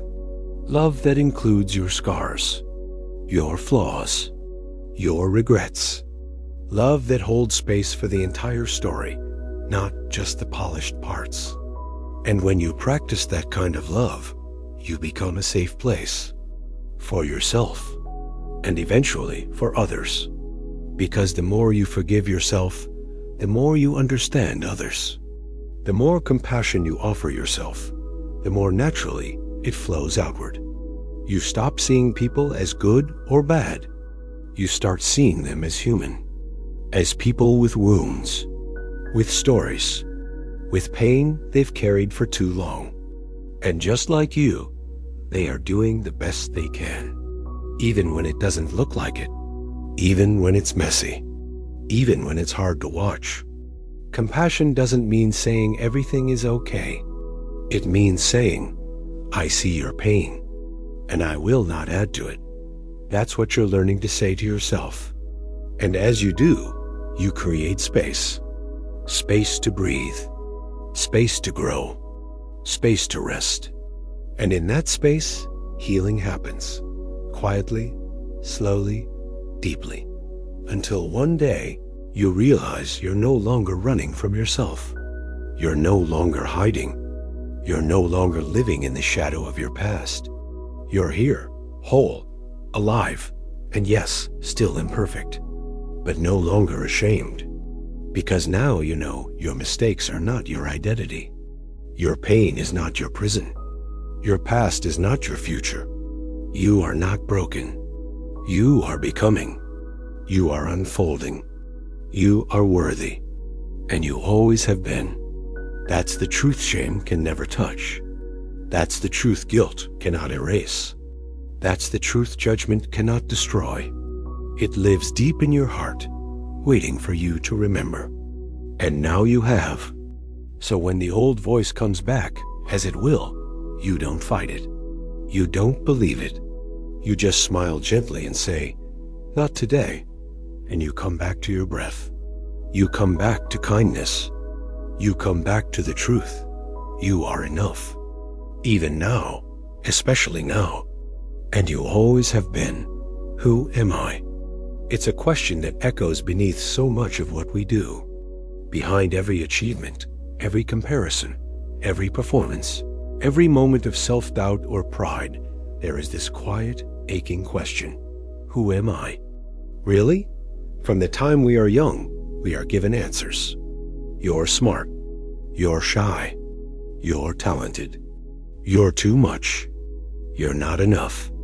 These labels stick to us like glue. We begin to build a self around them. A self that is praised or punished, measured or ignored, admired or rejected. And as we grow older, we collect more of them. Job titles, roles, status, looks, achievements, failures, likes, follows, reputations, mistakes. We start to believe that we are those things. That we are what people see. That we are what we can prove. That we are what we can control. And when something threatens that image, when someone doubts us, when we fail, when we're criticized, when we're ignored, we begin to crumble.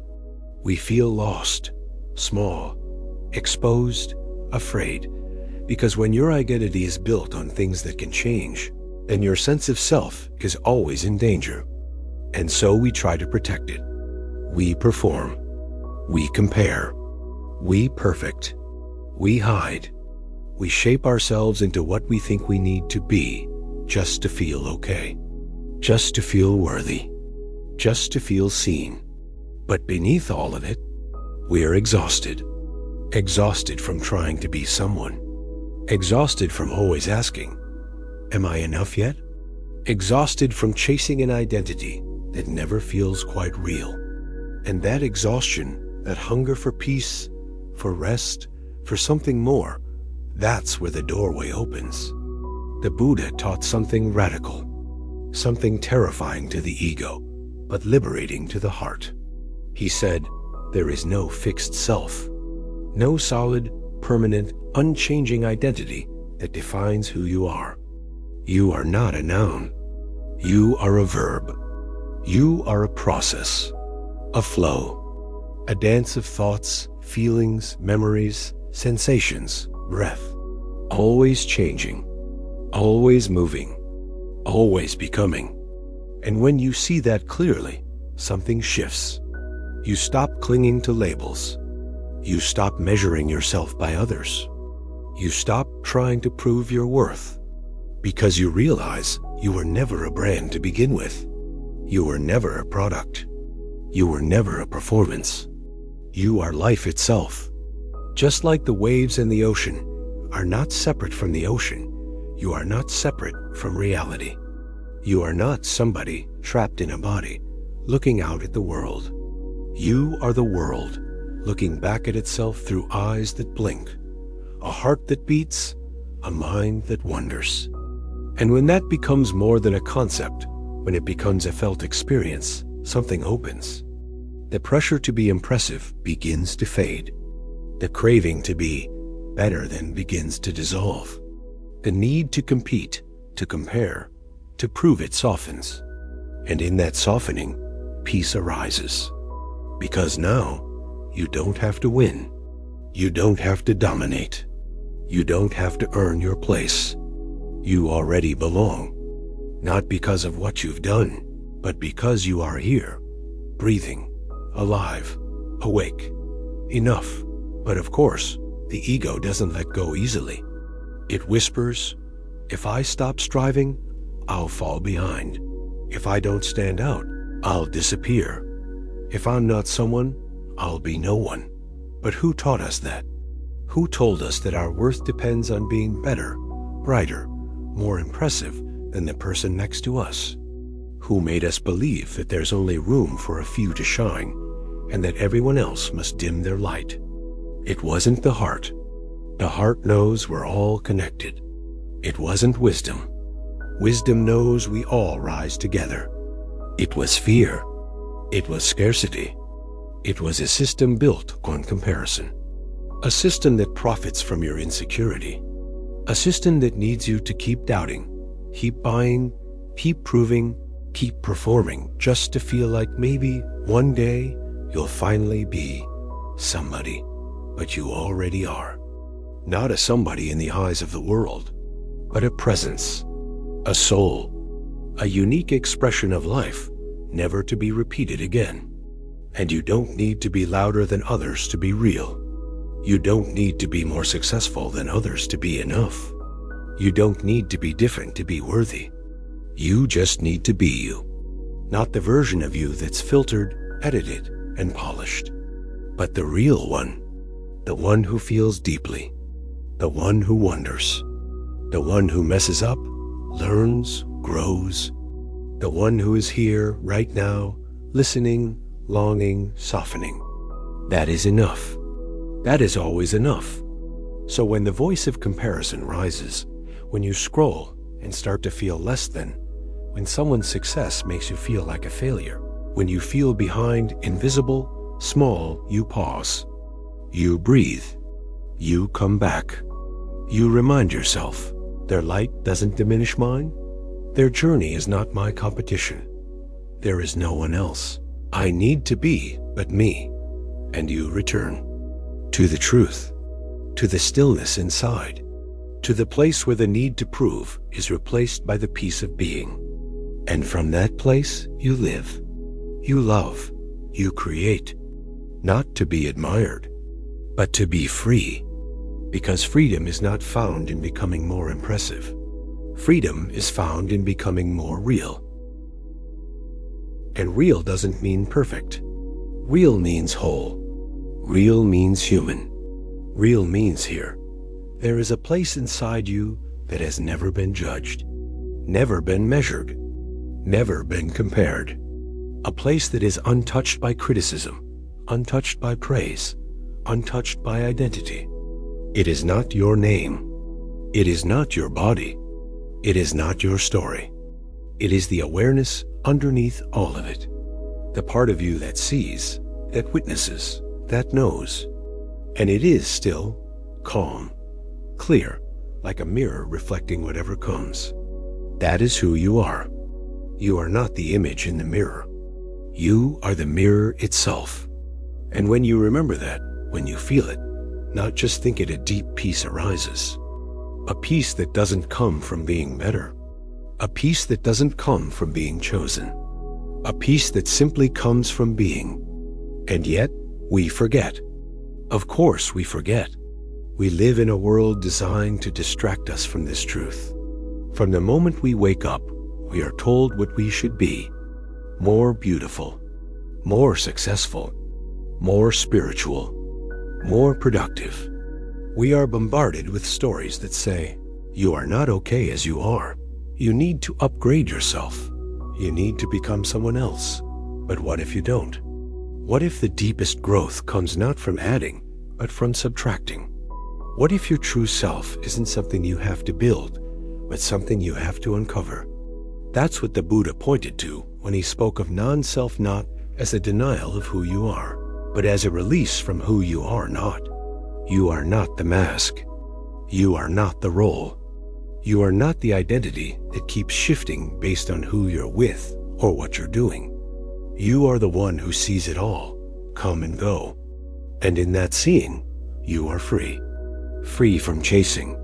Free from comparing. Free from needing others to validate your existence. Because you know your own presence.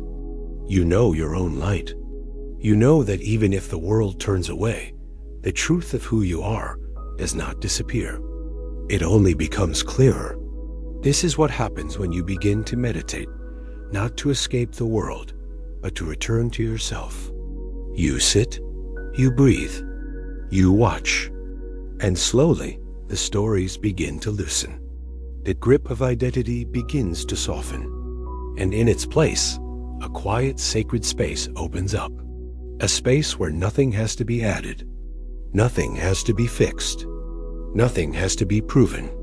You just are. And that is enough. But of course, the ego will resist. It will tell you, this isn't practical. You'll fall behind. People won't respect you if you stop striving. You need to be somebody. But the ego is just trying to protect you from rejection, from invisibility, from pain.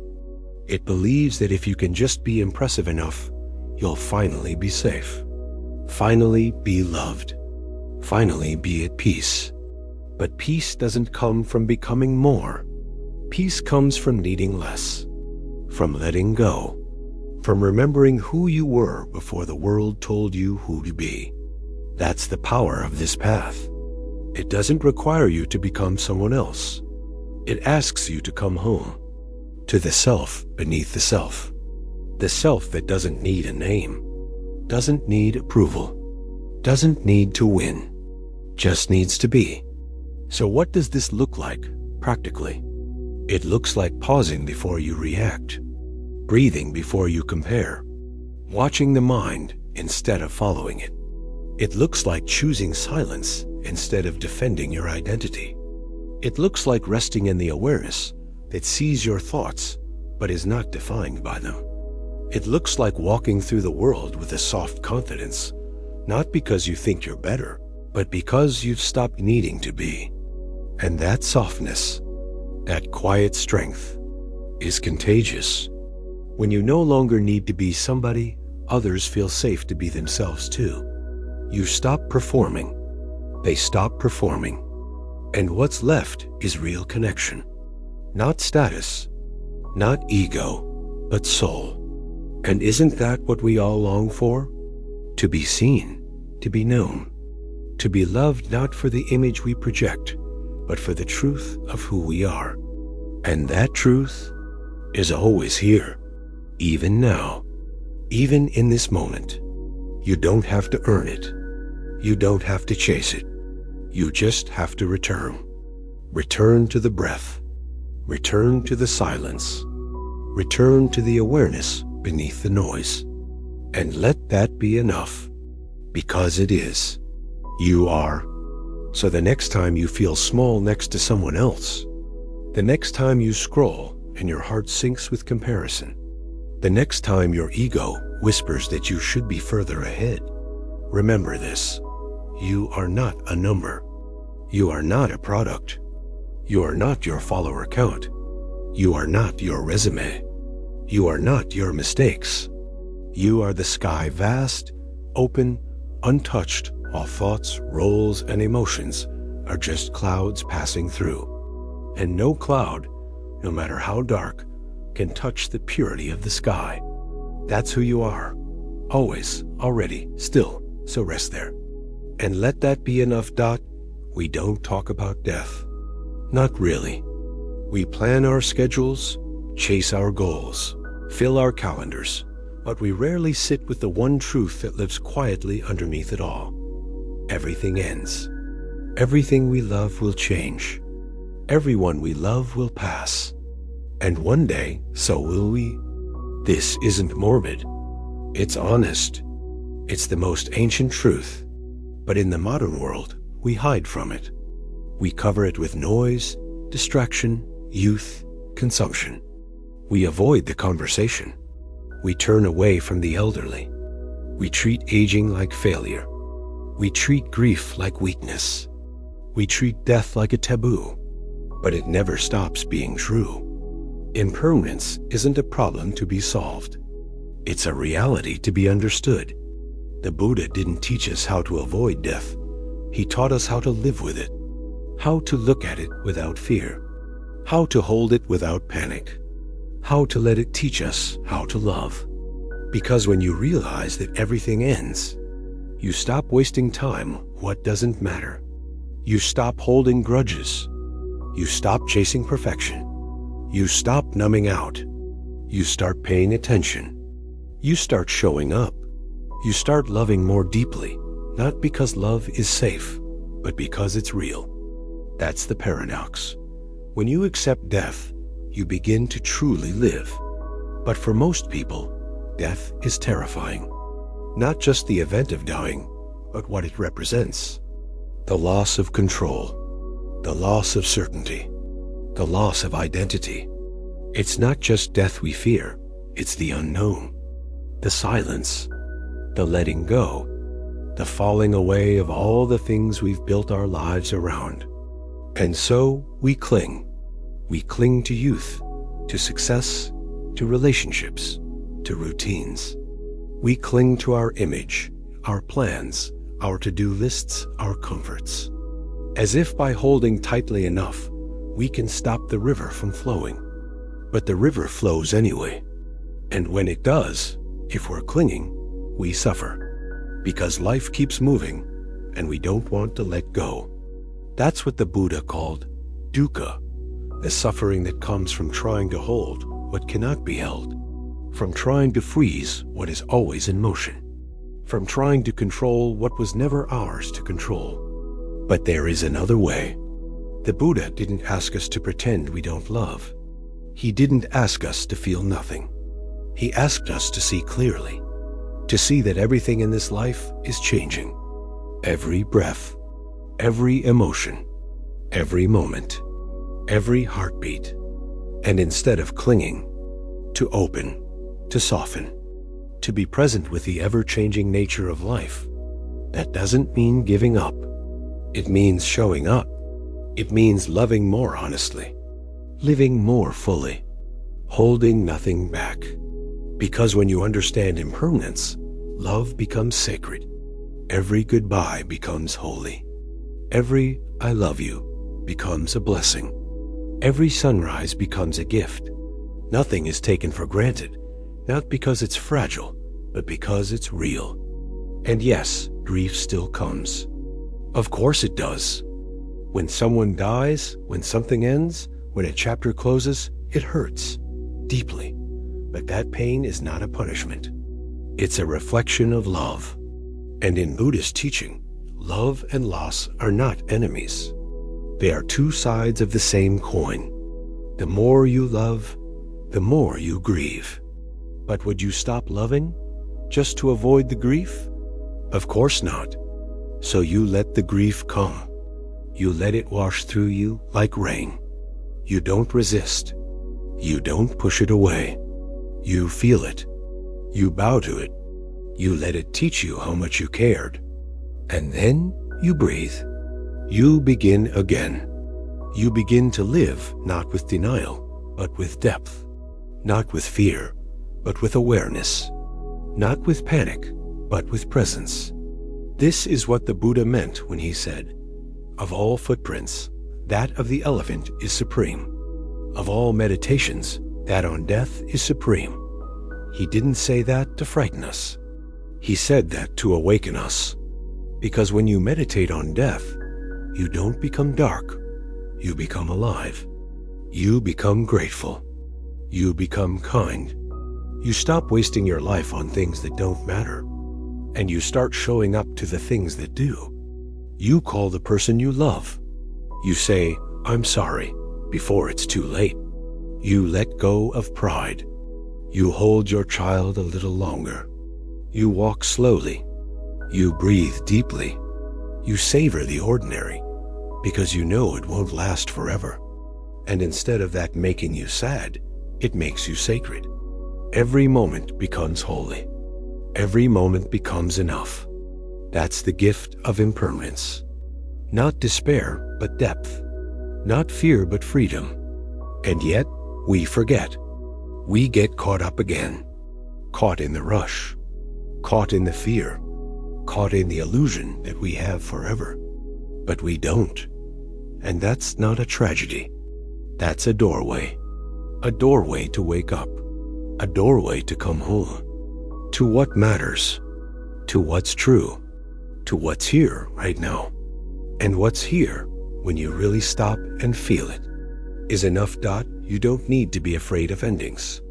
You only need to be present for them. Because within every ending is the quiet invitation to begin again, not in the same form, not in the same way, but in a way that is new, alive, and free. This is the secret of impermanence. It is not destruction, it is transformation. It is the falling of leaves that feeds the roots of spring. It is the breaking of the wave that returns to the sea. It is the last breath of one form becoming the first breath of another. And when you see this, when you feel it, not just in your mind, but in your bones, something inside relaxes. You stop clenching. You stop fighting the flow. You begin to trust it, even when you don't understand, even when it hurts, even when your heart is breaking. Because now you know. You know that everything that rises falls. You know that everything that falls nourishes what comes next. You know that nothing is ever truly lost. It only changes shape. And that knowing, that is freedom. Not the kind of freedom that floats above life untouched, but the kind of freedom that walks through grief with open hands. The kind that says, yes, this hurts. Yes, I wish it could stay. But I will not harden my heart to protect myself from love, because the cost of avoiding impermanence is never peace. It is numbness. It is disconnection. It is a half-lived life. And you deserve more than that. You deserve to feel, to weep, to break, to heal, to begin again, and again, and again. That is the cycle. That is the Dharma. That is life. The Buddha's own life was a mirror of this truth. He lost his mother as a baby. He saw aging, sickness, death. He left everything behind, not to escape, but to understand. And what he discovered was this: suffering is not in the impermanence. Suffering is in the resistance. It's not that things change, it's that we don't want them to. It's not that we die, it's that we're afraid of not having mattered. But you do matter. You have always mattered. Not because of what you achieved, not because of how long you lived, but because you loved, because you cared, because you were here, even for a moment, even for a breath. The mark you leave is not measured in years, it's measured in presence. And presence is always enough. You don't have to build a legacy to be remembered. You don't have to be famous to be worthy. You just have to show up, fully, gently, honestly, and let life move through you. That is the teaching. That is the path. That is the peace that comes when you stop trying to control what was never yours to control. When you let go not of love, but of grasping, not of connection, but of possession, not of dreams, but of the illusion that they'll last forever. And in that letting go, you open. You open to the bittersweet beauty of life. You open to the truth that everything you love will change, but that doesn't make the love any less real. It makes it more real, because now you cherish it. You bow to it. You stop taking it for granted. That's what death teaches us, if we're willing to listen. Not to fear, but to value. Not to shrink, but to rise. Because if this is the only moment we're guaranteed, how do we want to live it? Angry? Distracted? Addicted? Or awake? Kind? Grateful? If this breath is the only breath that is real, what do we want to do with it? And if the people we love could be gone tomorrow, how do we want to treat them today? These are not questions to scare you. These are questions to awaken you, to shake you gently out of the trance, to bring you back to the sacredness of now, because now is all there ever is, and now is enough. So what does it mean, practically, to live with this truth? It means not putting off what matters. It means saying, I love you today, not later. It means apologizing now, not someday. It means living aligned with your values, not because it's easy, but because it's real. It means making space for silence, for reflection, for being. It means letting go of the chase for more and tuning in to what is already here. Your breath, your heartbeat, the sky, the hands you hold, the voice of someone you love, the taste of warm tea, the softness of sunlight, It's all passing. And that's what makes it beautiful. You don't need forever to appreciate something. You just need to be present, fully, kindly, softly. The more you do this, the less afraid you become. Not because you have control, but because you no longer need it. You don't need life to last forever. You just need to be awake while it's here. That is enough. That is more than enough. So let the truth of impermanence guide you, not into fear, but into freedom. Let it strip away what doesn't matter. Let it show you what does. Let it soften your grip. Let it open your heart. Let it bring you home. Because when you no longer need things to last forever, you finally start to live. There was once a monk who owned a simple porcelain teacup. It was not ornate. It had no gold, no inscriptions, no jewels. Just a small, quiet vessel. But it was his favorite. He drank from it every morning in silence. And one day, a student asked him, "Why do you love that teacup so much?" A monk smiled. He lifted the cup, looked at the light shining through its delicate curve, and said, "Because I know it is already broken." The student looked confused. "But it's still perfect," he said. "It's not broken at all." The monk nodded. "Yes, and that's why I cherish every moment I have with it." This is how Buddhist wisdom teaches us to live. Not in fear of loss, but in reverence for the fragile beauty of now. And this lesson, it doesn't just apply to things. It applies to us, our bodies, our relationships, our plans, our ideas, and even perhaps especially our beliefs. Because just like the teacup, our ideas about the world, about others, and about ourselves are fragile. But we often don't see that, especially when we think we've become spiritual. In fact, one of the most dangerous illusions on the path is not ego in its obvious form, pride, status, vanity, but spiritual ego. The subtle voice that says, "I already know. I've read the books. I've been meditating for years. I'm more awake than others." It's the ego disguised in robes, the self hiding behind silence, the arrogance that masks itself as enlightenment. And it's sneaky, because it doesn't look like ego. It looks like confidence. It looks like certainty. It looks like wisdom. But it's not. It's a full teacup. And when your cup is full, nothing new can enter. You stop listening. You stop learning. You stop being surprised. And that's the moment growth ends. That's why in so many Zen stories, the student is told, "Empty your cup. You cannot pour tea into a cup that is already full. You cannot receive truth if your mind is already made up. You cannot meet the present moment if you are clinging to what you think it should be." And so the practice is not to become an expert. It's to become a beginner again and again and again. To approach each moment with curiosity, not control.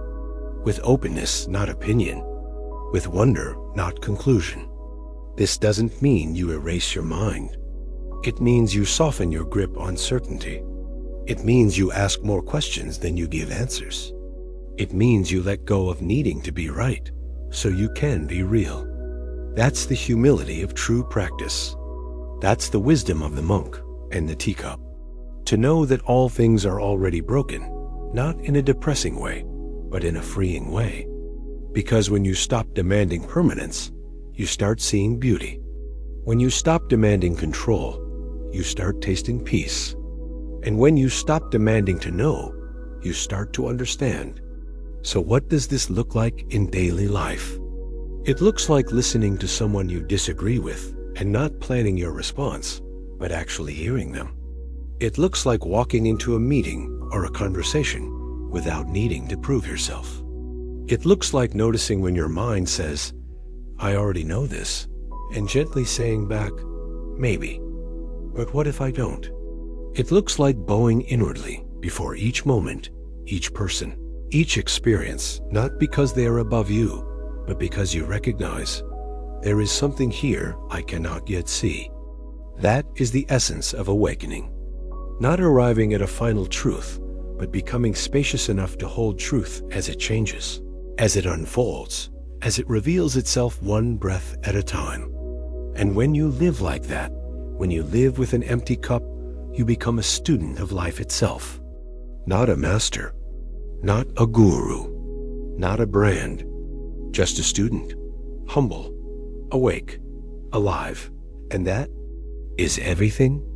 Because in that humility, you become teachable. In that softness, you become strong. In that emptiness, you become full of presence, full of peace, full of grace. And people can feel it. They can feel that you are not trying to impress. You are not trying to dominate. You are not trying to outshine. You are simply being. And that presence, that grounded, open, quiet presence, is magnetic. It draws people in, not because you say you know something, but because you don't need to. You are content to just be. And from that place, truth speaks not as noise, but as stillness. Not as opinion, but as clarity. Not as performance, but as peace. But this can only happen when the cup is empty. And emptying the cup is not a one-time act. It is a daily practice, 1,000 small choices, a constant returning to don't know mind, because even the most beautiful teacup, if clung to too tightly, will eventually break in your hands. But if held with reverence, with lightness, with love, it becomes a teacher, just like the monks, just like this moment. There is a moment in every spiritual path when the seeker realizes the path is not about gaining more. It's about letting go. Not about becoming something better, but about uncovering what has always been good, whole, and worthy underneath. This moment is not loud. It's not dramatic. It's often quiet, like the sound of a teacup being placed gently on a table, like a breath, like a sigh of relief. Because when you finally stop trying to become someone, you remember that you were never lacking. You remember that all your striving to be better, enlightened, free, was simply pointing you back to the freedom that was already here, beneath the layers of needing to prove, perform, or protect. And in that stillness, something softens.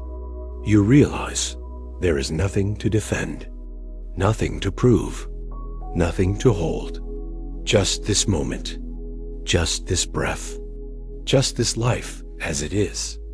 And from that place, you begin to see others differently too. You no longer see them as competitors. You no longer need to fix them. You no longer measure their worth by how much they know or how spiritual they appear. You see through the masks because you've seen through your own. You've emptied your cup, and now, when you sit with another human being, you sit with presence, not pretense. You listen not to reply, but to understand. You hold space not to rescue, but to honor. You speak not to impress, but to connect.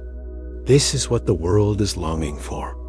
Not more experts, not more noise, but more people willing to be real, willing to be humble, willing to be kind, willing to sit with someone in their pain and not try to fix it, willing to say, I don't know, but I'm here. That is the gift of the empty cup. Not emptiness as lack, but emptiness as space. Space for compassion, space for grace, space for truth to arise on its own without force. The more you live this way, the more you feel it. Life is not a problem to be solved. It is a mystery to be lived. And the more you try to control it, the more it slips through your fingers. But the more you bow to it, the more it reveals itself. Just like tea, gently poured into a waiting cup. The story of the monk and the teacup ends in silence. Not because there's nothing left to say, but because the most important things can't be said. They must be felt. They must be lived. So as we come to the end of this teaching, maybe it's not really an end at all. Maybe it's a return to simplicity, a return to presence, a return to what has always been waiting beneath all the noise, your own heart, quiet, open, ready to receive. And the question now is, what will you do with this cup? Will you fill it with judgment, with fear, with opinions, with noise? Or will you let it be still? Will you let it be empty enough to be useful? Because a cup that is already full can hold nothing more. But an empty cup, that cup is ready. That cup can hold the sky. So let yourself be the cup. Not perfect, not unbreakable, not above it all.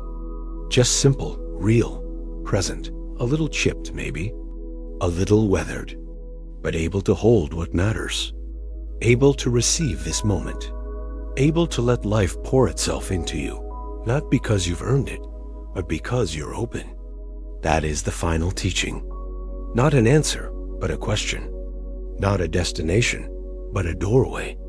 And through that doorway is your life, waiting, always whispering, let go, come back, begin again.